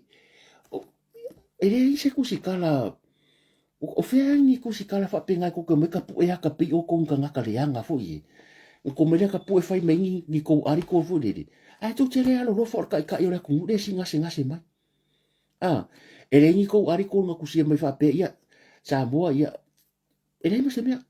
ku aku le ku le singa ngase se ya ola vanga fo yaku ele ya mse so ku sa ku si mai fa pe mai ya fa fe tai le tu o le o tau fo nu le singa ngase ala fionga ta ma le tu ta le ma se si so o ai la se si ale ya ma kanga ke ma ku fa fe kai ma va tu fa lo te ma ro ya le yo ke fa ko la ku skala ma le fa ko yo me ya le ngamisi o le whaafikai mai fo de ala le ya tu stara sinia ye manisi fo itala vau o ngā ruenga a o le fa ko ka ka fa leanga pe o observe wa lo ka ko lo o te masalo a halu ya o ke masalo lo observe wa ask le shut down ke masalo lo observe le wa a wa langa le fa mai fo mo le fa ngā ruenga le jo so le ngā ruenga jos o ngā ruenga al presidente ko ke le fo e esel me ka o le fa ai loa o lo right is it make or express your freedom of speech or your freedom of expression is it make or defamation or lo defame ingoranga defame ma le meka o le ma fo manga ko fo ai le fai le pa lo tole lu o lo tas o lu o lo kasi le pa lo ka nga fai sa fai le camp ale fast i le mauto sa mo ale pu e me ka ka le live o la fa sa le media nga le media la le fast ai aku la se va o ku mai do mo pa ri sia nga ngala mai papa va e o ese mo e ki nga la o nga la nga fa ila kwala le ngo fa kwala la ngi e pu e aka fa ku e le sa ku skala e le amai lo ko konginga e fa ele a fa singo o ka mo kwala le nga fa kai minga pa ro e ele kai me fa si e ka ka o ko la nga e po le a e le media e ke o va lo male lenga ya bolaki le fasi alo fa oku bo ke e vale idang ko le ma fa fa o le puinga o le pale mia la pui e a fa pe ngai ko ko skala e le lungo mai oku e le chos lo mwinga la ko ke ele o se va ngole o la voi lo al pale mia voi lo e mano malo ele un kuskala la ngai e ka kaunga sa mo el pale mia fa pe mai longo le media malo pe mai ele la ka ngua ngo mai mo le kuskala ai le lo ngo fo ka e sau fa fe na sau ke nga ku vai le ma fa fe ko mai so di le e vai po le mo ta fo le fionga te malo e o ya ka ku fa e o ka ku fa ele ma fa nga haru se sau e fa me fa pe so la ko po ma so wa ka ya o lo le mang wa o lo le mang le ala me ku fa ya ku lava ya bola ki po nga ka me ki nga ku fa fu e fa ngwe le pe ke so lai o ele ale observa le fasi o nga po ka me ki nga fa fu la nga fo sa mo e ai nga uma sa mo le tu no le i va se fu ri mo pasene ia por fiku fu pasene fo la ku o nga pui ta yo maro anga la ku ku me o ko nga ko fo ai le fo i o lai fai le fongo le fast i ko ngai makorisi aso ai fa ngu fifa ale le aku le jones le ngala kurunga o le makwa le ma fa e te lo le le wingo ka mai ki fa ngaru ngai e ke lo kusikala e ke lo fu le ngana to fineria o ka ngaka o le makwa vai ya mo ya vai o ke masalo le a vai le ala o le si o le fa pia ai lo fe ngu nga poko le wa kasi nga le si mele se o le kawala ko ai lo ngang fa pele wa poko o lauva ai me fai ka ngaka ma kwa o le lak o le fasia sesi la pala au kwa papa va ama security o ese mai nga e fa sanga ala pi ka ye la pu e mele la ko nga la ko fo la fionga ya to lupe o le sosa le mele nga le nga la ko ka va le to lupe ba le fo me nga ko va ku me ai fo ya i o le mele sai ko ngai mako ai sa lu fu la se va pu mele ka le nga so pu mai e fai sa nga ya to lupe va ko lupe la nga me mai nei o ma ko le media le ko fa ko te lupe ia e le se kala e fa ya ku a va ko fu mi miro e le io so fa te lupe ma ka va ala aka pi fu le pi o live ai ka me ka pe fu le lo ka wa ia o langa pu e aka le pi se ka mi kira ka fa e se fa e u ya la wa ku skala fa pe wa lo nga e le ka u mai wa aka mai ia langa ile wa ku skala a me ia lo ke va ai ile attitude le le ko kongo no newspaper le foi la ko vai si alo le foi nga fai kula e pa stupid le foi nga ko wa ku o le nga ku o le fai ia le foi nga ya fa masanga le nga si dia ko fa ku fa masanga o fe nga e lo mai nga mia fe nga e lo mai no Facebook e ki nga lava nga fai aku ala fe siri mai ya so wa kanga sui o me foi ia o foi ma tu ma ai nga de bo umba nga fai aku le kala ku ala lo ma ia nga ko ke vai aku ala fai anga ko ke ngofo fo a wa ka ika fo makua aka vai ko le fa le ko e asi makua le sang fanga o la e whainga ruenga o lo boko sira mai ua makua ingo si anu spepa le la lang sa ka kaulanga ko fo ko inga ngai ko walam fanga fa pe mai ia ba yo sio kari o sio finsa fa ko ia a wala a makanga ia o mo ka ro fa ku dia o le la la fo upu that's a very stupid question e la la fo upu le wa fasi de siri le wa fasi de siri le wa ku dia ku de sia langa fo e ka kau fo ngai se nga ruenga tu lo wana i matu e fa tu e nei fa na fo ku e nga ruenga o le si mere so o le shut down o le pipale o le si mere so e le ma foi nga ka ko mai le past o male le o le fionga ya sabia sanu mali fo e fa yer kai mingi langa a fa pe o labo matu fo to ina ia ele ma fainga ave sele le o lana tautua a ele ma fainga mai le o tautua ria e fa yer ka fa reanga le fa kai mingi langa wa too much wa kolosi le langa ia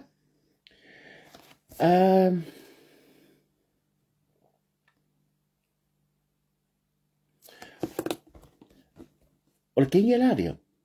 o le kengi ria e he chapipi le tene le Marietta o le kengi ria fa sala wa mai mamisi ma singa pilongo vi ma ko inga ria ako o ngol page le Facebook ko inga ria o fulang mo nga me la ko le fai mai la ko pe he chapipi ako va ai ko inga kengi le fa ma singa rupi ma ko unga fa fon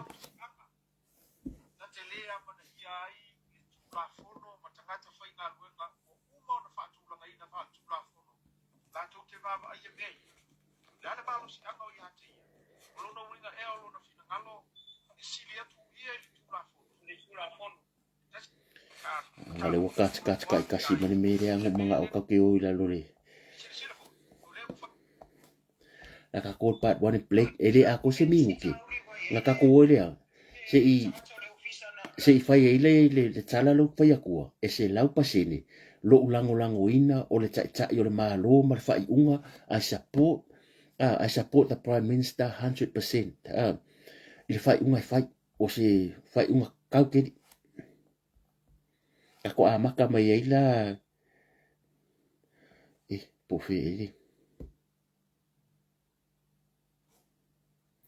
le halo fe ka kala ke ngo fe ka fa aku pu so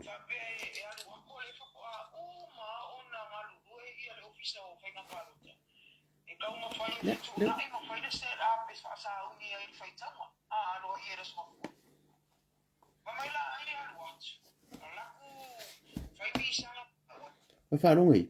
le halo le poki fo mai ko ka fa le anga fo mai o nga ia to lu pere ngwa fa ele ka ma fa to lu pe ava ka fo mai sa ka ka wanga fa se sa fu ka fe ura se palungi ka nga fa le ala ka fa le anga kengi ia le ala e ma fu mai ai sa mo na ko va ai fo le fe si de le alo le tentiti le fa ko ni fa nga ngi sila le ke la ko ka wai ngai meri mai sa o le sa fa nga ngi lu sfu tau sanga le sa mo le krentura asano marifa le ken kiki le fa longa ku ngale fa yang fa sidi e tala po wasialo alo fa ko ako fa longa fa sidi ken kiki le e ma kwa pe ya me foi fa sidi ku da epa e la ku fa sidi me le foi le e pe fa le anga ai le fa sidi me anga pulo wa se ska fa ku le video o le video a wa ka le kiki me foi le ke manga le video ako ina ia manino le la fa funga ile ako se mingu ke le mi heva o ia le mo sao mai to no to lo ila o le fa pena o ala ko ilo na i ko pasi ngai le ia le fi wa ngai le fa ko le na i wa na o to ko vai finga ka kare ninga ku dia ngi ko si o ko mai di mai skinga se ta si o SEO fai finga o le ame e manga e fai ka wa po sa palo na palo ko fa piko le la fai ko skinga le officer famole bole. You know very well you're not supposed to be here. I feel like, okay, le ko e kari kong wingang i leo leo. Okay, le ko e kari kong wingang po office. O salary na fai. Ia le la e fai e la mafi e fi na ngai. Ia, o le tūlanga e whawhitai ai. O le i tūlai me whawhita uri wai ai le tangata le ofisa na tonga fai e whaau ni mai ai. O na tūlanga o whai a singa to sopo ma le mawhau le. Wai whinga o kale whai a koe. Vai vai. O le whamtalanga na. Lea na whai whamai le koe e son kar kongu inga o leo leo. Le koe e son kar kongu inga o leo fisa whainga palo. I le waka inga o pusa palo. A le o soli e tūle a whanau le taimina ne. O toi lupe o ilo leo leo ia tūlanga o mai statements. Ko fa fo O le moi ai ma se maua me a fa. tangata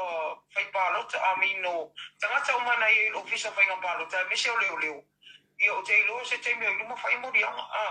O le msau no te e whilolo. O le mta upu nei uma o iai pia uma whai tanga aloa ia.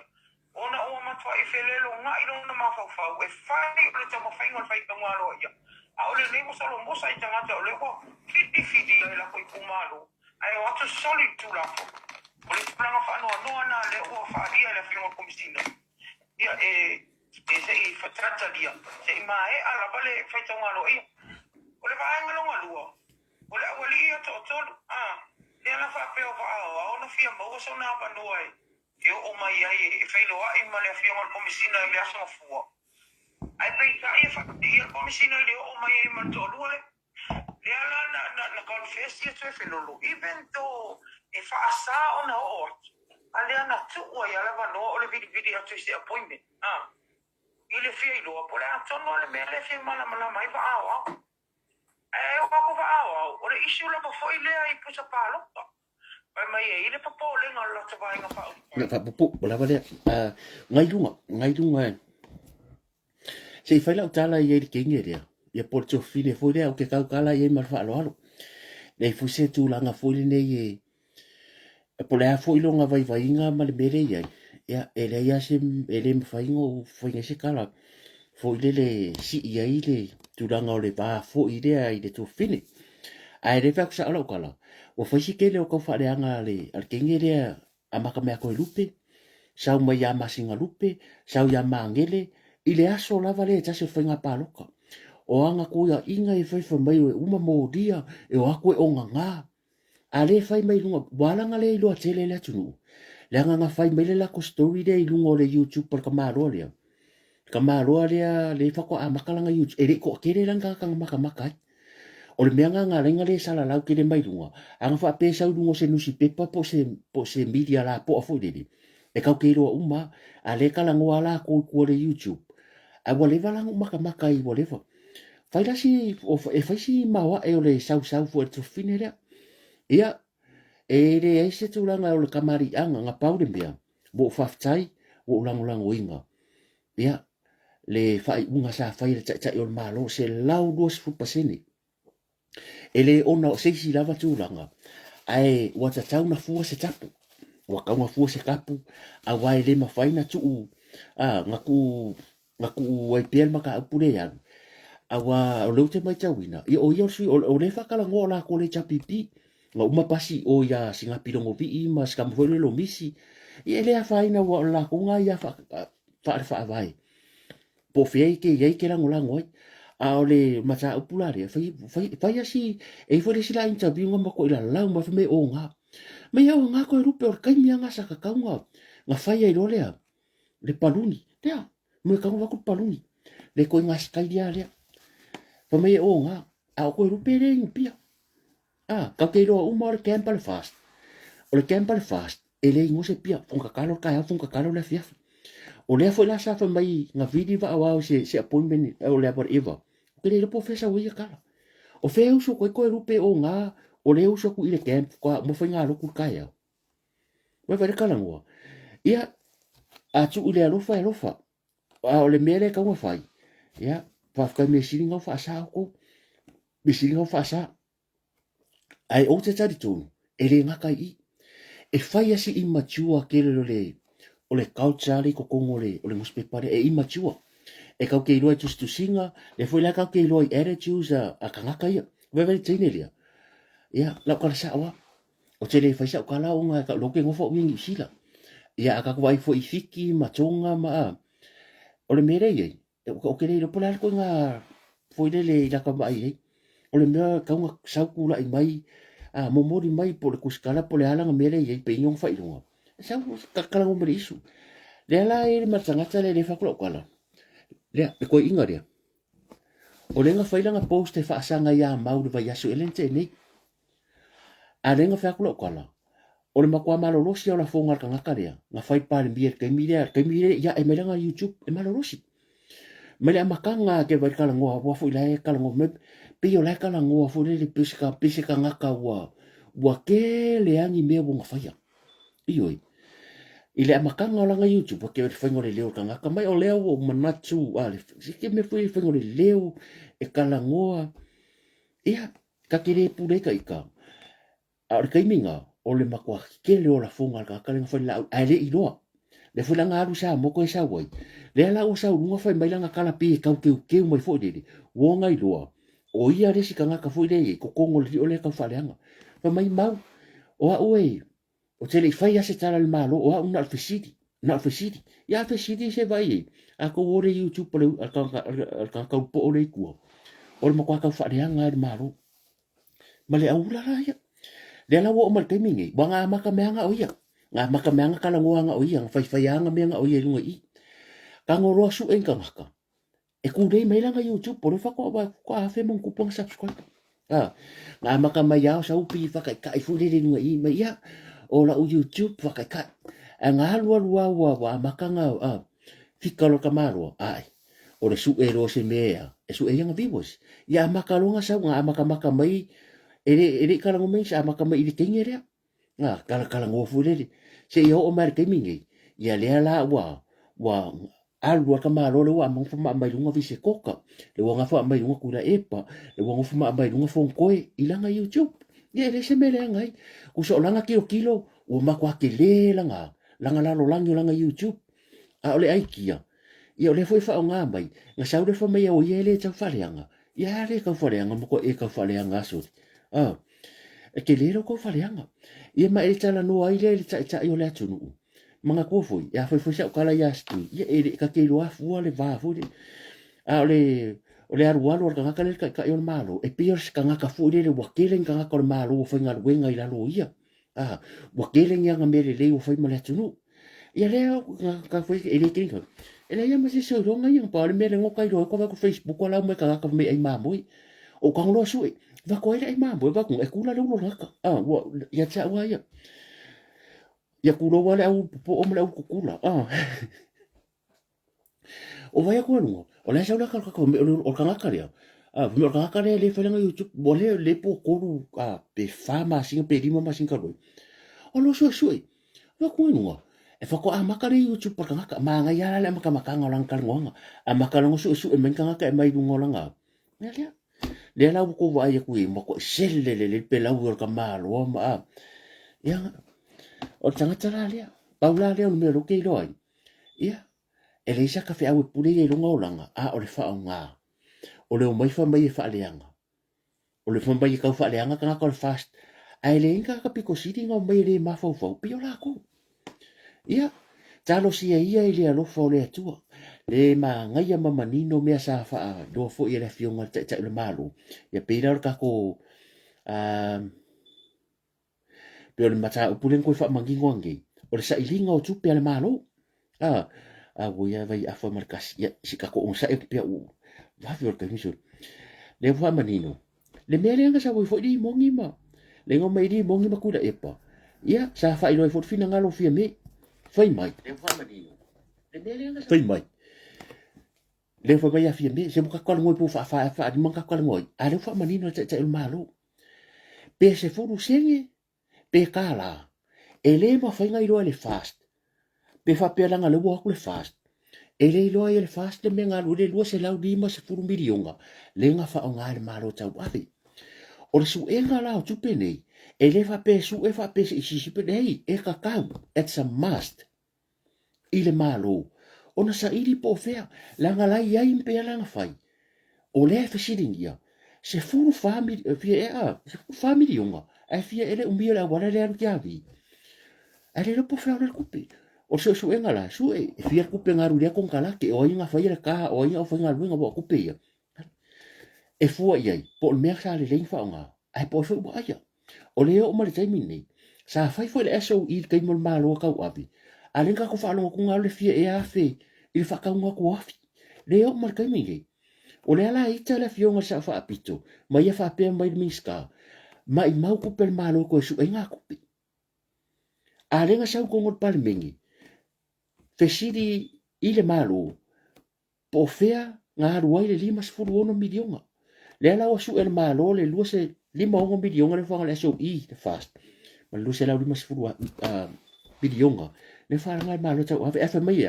both her and Kuila e pa agree mai mau kupe and limoni mai mau kupe so le ya la mai mau ka mo su e mo yo la fa mau a o fia ni tupe ka ko ke fa ka inga le malai va rele le kwa me malai va rele fa ka inga e ma ya o ko fa malai va rele ki a via ro le fia se la milionga ai ko mai ngan ko mai ya ko fu e le ko hu e o to ye sai le o le kelo mi sky ye sai le kai media o fa malai va rele ki a via tu lo fota o so matulu o min ska o kupe asiri e pa male kele o min ska le sa ia i le kaiminga o le japipi. Koe au kula e pa le tu la i mar kaiminga sa min ska, sa pare mia. E lei ma se malau tafi. O ia langa le wole ko sa ulau kofi au. Koe ala kula e pa. O ko umala ringa whaia kongo le. O le polo ke kire ngā ro le fiese lambi yonga kwa kia via. O ia le manatu la oto. A whaifoi ako mea wale umaka kia i kupe le maloko kewi ona e wasu ea. O le mea ngā le kokau o maia. O le mafu anga rea, o le tau le mana o le tau ina mali fiona sa whaapito, e ka ngofi le malo e su e meia, e le ukala ngoe se rima suka la le mere ngafai, e le ukala ngoe se rima suka la, luku pele malo ko kongel kong kalake, al whanau pesta, su al malai vareli, luku pele malo ko kongi wae nga sa whaakau, nga mo fui mako kupe o al mako ngu kia vea, o le fesiri da, e fa penga fai mer ka ko malo a fai ako kupe walu ka kia ele urei o aku malo fo fa mai ya kevi ano ko ya ko su e funga me e ka kau masu la nga wa fast food tau sanga karun ko fai mai me ya o le mafu anga le to tele tali ai nai le sui la fo un ba kware pa in fa pe fai le fun fai le fa pui sa la fai pui ya uma fa me ya en fai pongka ya fat pui ka mang ko fat pui le tan malala nga ko e ask mai nga mai le offer o fat pui ya mo fo ko e ask mai alen ka ko ro uma e pia se uso e ti ala via le unga le kon kalaki ya ele ko i kon kalaki a melia le nga sua o pisi sa fa nga o pesca vai me nga la ko fa ya le ala mai pe pese mai ai o mea sa la to fa ya me nga la ko fa ya ya fa maru akula leu fa manino le tsa le malo pe kasi senge pe se furu senge pe lus furu senge e kakau nga mangingo mea na fa aro tu pela tu o le ko ke fa mai le ngi kupel fast a le fo mo fa yaku e le ngi kupel cha pipi la nga le fa pe ngi kupel cha pipi le ko woki ai ko ki vea e le ngi kupi o kupel ko su ela ya no ko fo yaku e ko ke mai ko pisan milionga fa mele ku pel fast le foi mo fa mako o ngai ko kuru fal mai ko kuru fal fa masingo sa fa le ko fo mala va le o lo me ya o fesiringa kusi me fo ko limba o le foi mo ke lo ko me ngai fai o fe o fai ka ko wa fure kwa ya la fai mo ya la fai la fa wa o atu pel malo le mo wa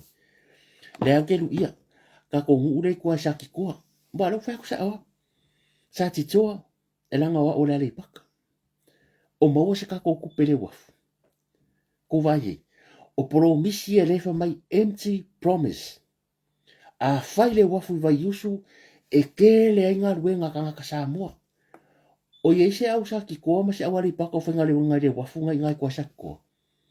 nga bo rane nga kanga ka opisinisi ye le lope ko ka se skanga o maua se tu pesa ti toa le lisinga mai lo sui ba hu no so le po la di si wa mengi ya rula lo emena I ka ke le se le la fa ko ele se ku pesa ki ko ele ngi ka sa ki ko man ka ka ri pa ko fa nga ngari wa fu ya o nga make money ai ya nga wa ave dis kampang nga make money o ke le po mo se ku pel malo a o ma kwa ro ele o ele o fa nga ka nga ya nga ba ro I ke le po di si nga fa ngo po la le umi me la le fa ko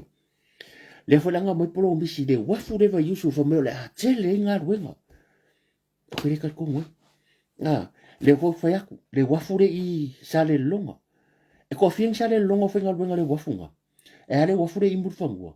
o mo wa se ku pe murfangua me mo makako foi e ko finga ka murfangua foi nga luenga i bol mere e a marsavit ya a su e la tu pel malo yes e te tau na su e le foi la wo se la pa senge lo lang languina le fionga cha el malo pol pa bien balanca peneta su e pe ta si sene e ka ka su e ka su e la nga e me e mu musu e ka makuai e fai merea ele tupu mo sa mo mele le fast food tau sanga ele kupun mele o le fai o se forensic ele tupu mo le nga bo fast food kau sanga o kiki aku sa moro makua lela kala la pensiongi o le first time lea in the history wa fa alongo ye yo taringa fa ko afa se me ka se forensic because o le fa ko asu fa nga maro ma le fast food tau sanga le foi la ele a ko se fa kau sanga fiembe ale foi musu e su ale fa ko aku le fast SOE ai aku fa mai po le fa siri po fele kupi wa maka ngombe lau o ai kia me ia e me lau fa me ele mala male e fo ai sea le anga fu o le vai mai e faisi makua kele pe kele vave le levo le ye le marofo ele nga kai minister fo langa ele maua le fa ko la le e si lo kai minga e mo wa leva ele i tupu ya tira e palmeria o lo min ska ku pe ko su palmia ele kupu sa tupu ai nga fa nga fia ka usanga ole va ai va nga le fa fa sa fa pito le fa fast ko sanga nga le fast le palme ole me mo ia anga le fast o fia mele stanga te mai fo nga ola por ki fast ko sanga di palmia le wa so o in fon koi ioi wala ki la fast le palmia le fa sa fa pito le fo ila e ko sit sit e mo musu la nga le va ia kunga ele tupu nga miska fia me long ka sanga mo ko palmenge no nga miska ku la e par ka nga ko fo palmenge ka sanga mo no luas fu ka sanga ri mongi ele miska ai sea ko vai so le tele la me wat tupu I minsta for fast le ye ele kupu so o le kilo va nga le ka pele history kasi ka sanga sui palmia wal me mo ya ka sanga mo fia me ele sui palmia ele miska o ke le lo sui miska e fa penga fu kula epa o lona tau sanga mo palmene ele minsta ele sui palmia alan mere kupu I o le ko akelo sui fast nga fo ko miska fo ko sui miska le ko ko sui palmia aro miska kupi ele faia ele tupu tai mo tula e palmeria o malanga mai oi balenga o va ai korongi palmia umai sa nga ruai lalo tula e pa o le fola no nga mai ai le mafai nga physical kupi e te tonu o le tasir vai aso ele faia fia me ale o fai le fast fai le kala kupi malanga mele fionga al palmia ai fai lava sui palmia mer kapineta so meia e kilo ila ko fa pe men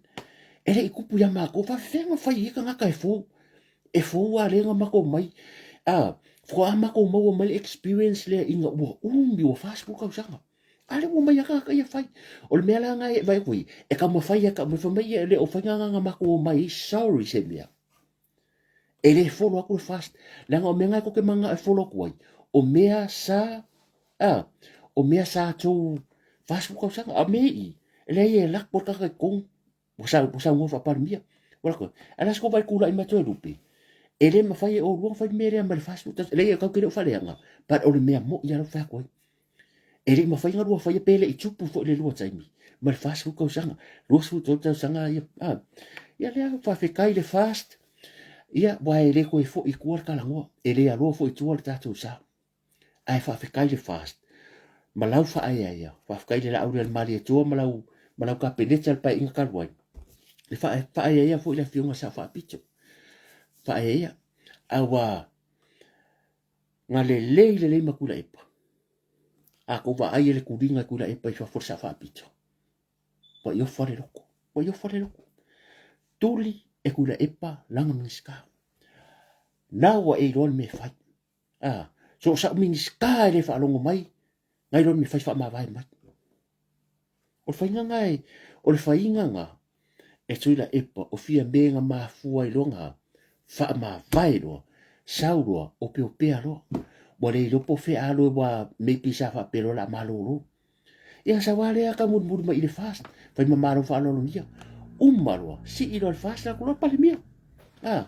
le la fa ko kala le ina ia o nga fo i mo sui mamalo le pale mini ai o nga fo mo ka ko lua felo spu o ko akelo miniska umor pa inga le pipi e nga okula epa e nga o Nikoli hang mai foi sui o ka ko i sakpa kia ngare ko akorua sui miska ia miska nga ko sa wai mari bongi o sui miska le ka penge ka a ko ale le lua felo spu e msi sin ko sa o fesidi le mamalu mal tamari i anga o tofinga ngenga ya nga uma kwa o le mo ke fa mai singi mo kwa pe ya no ngo la fu ka le ku nga maurisia so le si o puma kwa ko wa sa va me fo iskoi ia sa le me ke fo mo kwa pe ya wa ke lo e ala nga mamalu tofinga ko finga la ko vai fo la fionga sa fa pito le ka ke le fa le nga ka o se lu i fo ide bo ira to o le to no i upu fai fo o malo o ko finga ye yai le alenga mamalu mero fa koi awangi o ko fa inga elo i le atunu ku lo wale upu ko ye kia awangi i fa inga elo le atunu le anga e mamalu tu la epa o sa mua e ke le mamalu pe le fa ko kala sko inga ku le pa sa e mamalu sa mua le anga fili fili o elo tu malo a sa avaku le fa ai le atunu ioi le ala wa le ko i palmia mo le ko ye fo ni le ko ka kala la ko avali vai o so meia le fa ko kala o le me fore lo le va venga ngalo le tu pa o se ere mu e pasa ko vai pe yo kupu fo ye e pa na tu un fo la ko un ko kofi ko la ko ya e o foi la ko e power mele la que le do rimongi e o le fai pule au que me salo e se lo ko fai pule lu ka ya fu di makiki lo ka nga ma ko o se ia makua veke se apu fole le ko nge fakia vaklo apure pe ave sang fang kum fa ka sang fang u vai vaklo fang kum le ka ri lo suale bon me ngai e ko fe ka bia koi e sel ma warunga le fa ai la ko palmingi e se va van me e fole fai pule se na su ma malo fo yu de wole ko ku lai mai bomba o fe siri e ko fa ya olo ni to se lo tala no fo le la fa ku fe o ye le me asava vali me ya fio mai la mo fio ngal minister o felo o fise mo so pongo la ka mingi nga hala nga mamalu to finga ngi go finga fe o ye ya wan mele sai le fio fo le fa ya la kala o se lu i tau tire ni mele e le nga ka ko kongo pale mingi ai o ka ko langa i fafu a lo ki aka le mele ya nga fa ya ke vai sa vali mele fio nga sa va e se you know le langa le fa por kiki e ke midi e ku se ke ale fo ngi a ke ale fo kai au you nothing e ave pelo ma fo le fio nga sa fa pito pule le fa no longa le ke le fa le anga fo le fio nga sa fa pito ai le mai ka bola ku e mana tua fo ike vai me sa ke sa vali ko ia si malu fo malo ya van ya i le fa nga longa ki ke vai u le ako u ko sa vali mai alu le fio nga sa fa pito fa fo ula langa pa e a fio ko fo malo ioi a vil fa lo ko ka ngi ngu fo ia nga ngu fo ngo vai la lo bolin kongi o kala ske ke po bolin kongi ma ke vale manga yo ka pi ke mi nga malo what happened now yo ke le pe fa finga la ko le finga sa fa pito fo no bo le ko i fo se malo fa nga lunga le pe nga fo kula e pa sa tu po fa tu le pa o ke mi nga fo le kula e pa a sa fu ma ke fo ya nga malo we fe wa i so se me sa fa fo me malo ia o le nga malanga me le fionga al pan mi si nga se o ke ri va se malo malanga mai ia e uno te mi ko ia al mea ia fa ila fa al mea ta una fa i so o se ia ai unga o le kai fa por ki ke va me technology sa ka vai le so ya vani is a good man le to lo mai na le mai va mai na le le yo si ka mo mi tai fo ya mani ne is a good man you know he done his job ya whatever me fa ka ya la ko vai ya wi le tau tu fo ya tamari i longa kiu ke wha amaro le malo. Sa wā ia ure ako lo makua. I lau wa ai i le ngalue vani. Bolanga bu wa iso oi boko si se so TV. Sa le le fa ngola ngalue. Sa ngalue wa i sa vani mele fi ngol pale mie ka ngol vani langa ako. Le ko sa vani fo lo makua ngaka ni. Ia aku ka avali. Ia i ke milenga ka bese fo ngok sa bo so le ola le mole leo ku mai fafo. Alei pangisi ia ele você mais kama o vani e la wa ai o kere lo plasimo ke ka si au so pe sa me se pa o me go vai nga fa ya luna tiu te fa amaro malo ia so done nothing wrong ya lo ke fa ko la ka fo de o lo ma malu nga fi ai o mai ngi wa ko ya ro po ela che ke ro fo ia man ko la yo ka vale nga fa nga yo ka vale le malo le sa ya fi me bo ka le pa mia ma min sta uma su min ska le ala wale ko e pale mia le min ska le su min ska ia le bo ko lo pe sta vale sa fa pito e pondo po e masanga tex ia po i fu sanka vale po try vai se longa inga a le u le ako bo ko u e fi me le na atu ku do wa so fa makai io bo ko u e sa fa pito la na atu bo ko u e sa fa pito lo na to ku do ele awangi ka se se van kala le anga fo pa de sa ola kala al mesa ia a fio mai ngi nga ngai eu foi le fio nga ya pari tong sal ke vai anga fo lo makoi lalo e ka mo e aku le fai o le malo ia ma cho fo te foi ngai ngi e ele nga fa lo fo le e vai o mea uma lava e pui le malo a fai ka mafukanga e mo aku le mea ai e fa akali uma se ia fio aku le tama chai pale mia fa ko e ke usu ka e fo fo o ia nga le fio ko le mamalu dia ua kon ai sea sa ka ko pisa ye sa lilo le malo si dia tato kai menga o le fai ala kala o lo fai par mia ilo wa ko isa mongi ino fa fe kai le ri ya e fo menga ke muso ke meri ya tato e ka ke o ele fa peka ke e o miska mo fai pu le ya o so ka inga ele ke ka mo meri o ke lo fa lo le va ele se me la ngo fo meri ai o la ke lo la pisinga ru pa la ka fo le fa pe ka lo fai la fo fa tino la tu te ni tani a yengi me ka ke manga o ya mai e fa so ai awa e mawhaianga laku ki li waku le message e pe o ko ia vele laku kilo mai ia ele whau aku i whawhore malo au tātou e kau ke kalkalangua ia e fo ngira ngonga ele lei i le laku sitisira mai ia hau ngā ko sia kikasa kako kaimi o le atare lua kako haru ko le waalele o le waalele le iai ia o leo manino ia wha manino fo e la fionga te al malo a whainga fola le fast te waalele e ka ngu waalele maybe next year before the end of next year e tau nu langa foi le wharongo kume kure po fe waalele pia ia si kalangi o kala lava e ka mo fai e kolofia ai le tapo inga le atu nuwa pesa o astui le o sa ngo le ta yo le malo la foi o ke lo la o ta pena le la ko ka pengeka ia ka ko ka po ka ko ka ko faso yes ua fia afe le atu ua ka penga la ko ka ilima se lau pe afe ka la a wal mere e pude ale le minska ia le fai me ia mal malo e pe fia matai pe afe ta la pe lima se lau pe tot se lau pare ke wa yo le 500 is a good mark e le nga funga chop mai lalo e ke le nga wenga para ole o kanga kai e fia fai nga sia ama ka lima se lau e le fa pera lima se lau mo lalo ai pure o ia pe lima se lau pe lima fe 5 milionga e pure oi o la le to telo le tu e o fe ke ia e le nga kupi ama ka no ma ko ai nga foxo ai pingi kai lima se lau ma ko ave konge o lo investment mele ia nga ru ale va lele e mo fa ngole ka usanga ka fa kupe mo profiki ia fiki mela kupe la account at least now we finally this government kuso leo le maloria now lo wala ko mga ia ka ko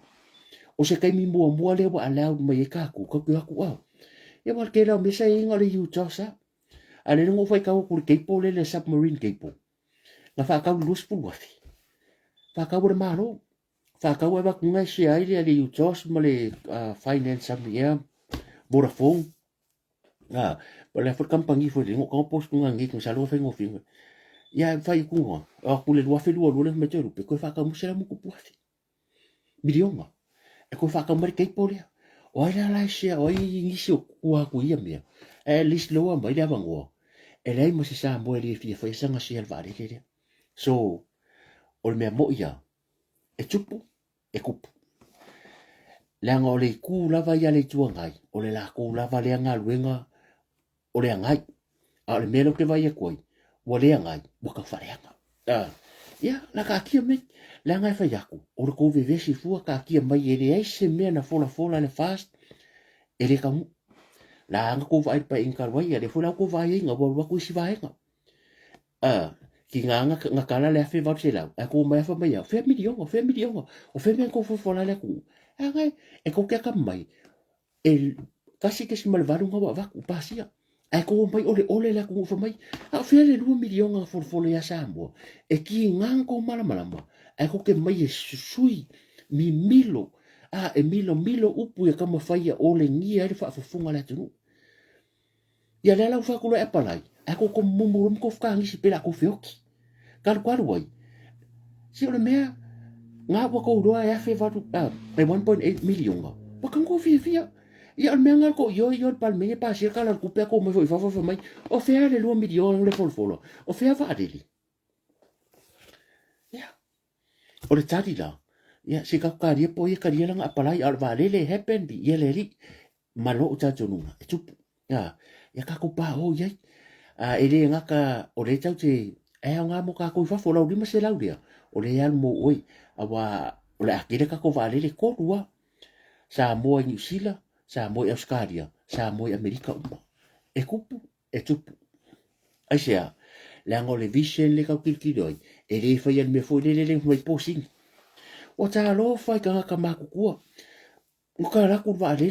e wa ku nga ko inga manga ro maku o piko ku ala va ngo ia ia business class le uma ko fa fon ku pa wa yo va le fa me fo le ia me fio mai e ko kongi o business class a ko fa pe o fa ngole o le fongo ngu me fio mai lo fio nga sa te me lo fio nga i la i le lo la ku se le e le va penga me la nga ka ko ai fai ai nga wo breakfast le nga lunch le nga ko e tina le nga ia umo folo nga wa angoro a vero fa mai ka o ko mai a ki pe ka o ko ki la wa fi fa kai le fast o le wa pa mai le 1.2 milionga o mai de fixe la mo ko milionga le mere koi lo no winga e mo foi nga lo e ma fai pole ala foi nga fast o kupe le si kalo kupe ba ko lo na marka ka idi masela sole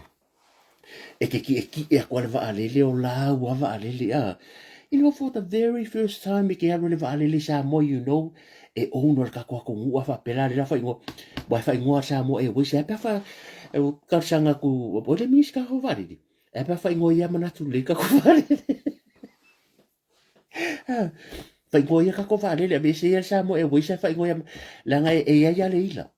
ila o le mele po le ale runga e ya le ila mana tu le o le fu sa mo e wi fa ngo ya mana tu le mana tu le e line yo fa sa mo e ka ke ngo fo kwa ka ke ngofa kwa ke vai de halo va le o la me ko kingo e pe fai ngofo ia e yo fa ko po le ale ngoi e ke ngofa ko ke loa o lai o le ona va le ia le mele o le kelo lo na va le me fe le bol ke lo ko sa o le kelo lo va le ngo vai ke minga sa mo e wo se le o ma sa mo e wo ka mai ngal pal mengi usa fa va le la ku ai fe le me ngi usa ore ma ko i lo ga so ia o te manatu ia wala ka le lua ia mantua fo ia lua ko fa lima ongo fiku ngale lima ku la le la mo ia fa sai tele mai mo mane fia fi pa ia fo iso tata tu no i tu po mata mali ia mai se fo na ia tata tu a mat tua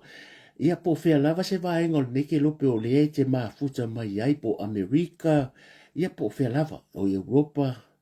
Israelu ia le wo imel ka ko Vanuatu ia o ke lo ko ke le lava o Europa e foi ka mai South America ia matato Samoa Wila Hawaii ia o ke le lo po se va enga Alaska Utah Yo South America, South Africa, e fu kaka wa ko fa ka fo South Africa. Ia. Le fu ka kai fo, e fu la tu ele kala ngol nga Samoa. Yo le ala vai ko mingi mai ma. Ia fa kai ke le a bo ka le fa ka wa kwangi a. Vai go ya itani. Ma no lo fiunga sa. Ia nga po le ala va. Me siri fa kai ta ko ka kalo fo I mo le ta le malo ma ka pingeka. Ia lo fangia le akua ia maua pele to fa ia uku mai le langi fulu se nga ula maua ko fa le akua ia mau fo ko fa ia poto ia wale fa fo ina fo le sao le tu nei tau sanga ile se me fa ngofie ia e nga fo ka ko ka ku aku mar ka ko ku ala lo mar ta to fo ila ngolango atu ia cha yo le malo ia man wi fo ile nei pa inga wase man wi o sa mo ia wa ia lo ngi yo langa ia me mo bua to tongi au pili maualo malosi ia ka ko la ia ka ke lango ma so sari fo ia fa nga malo e mana o mia lava fo e ta yo la tunu ia so ta tunu ia ba so le malosi le lango la tunu mo se nga ka ko nga hicha pipi malsa ia manisi pati ia ka ke fiwa e fa ngi kala ngi kai e re ko e fa se paroka paule me yo mai ka ko fa me fia ma ka ko le fo wala ka merkilisimas ia wale tu se ia fa nga malo se yo fo ku des fa nga paroka inga fo de o ku de mai la pa ki ia ku de ya ku ma ku pa ki ka ko fa me fia ke o mo fo ngi me ai le a se si le la fa va ia mo bolo wi ka fo des ia nei time ia manga ku lava le tanoanga ia wa ngeva fo po ta fo na lava malo longa ia fa te le lava ia il mamalo se tata tunu le fa avango mai lo time le po ia la like ma la share ia lunga le Facebook ma lunga le YouTube ia wala na mo fai ori ia fa tele ia so vai malu puenga ia se upu foi po se la manga ia po se fati wasala i la fa funga ne fiafi ia la foi ai nu le nga manga lo se fale tono le tani ia la fa se malolonga ka ko fe lo ka le lo fo malanga le le tu mo le to le to so fu ia mo so wola vai ia o te minei ia o ka ko lai tala no ale nai lungo lo ai me ia mo ma aunga ia malolonga nei po ka ki chano. Have a good night. God bless. So far, so far.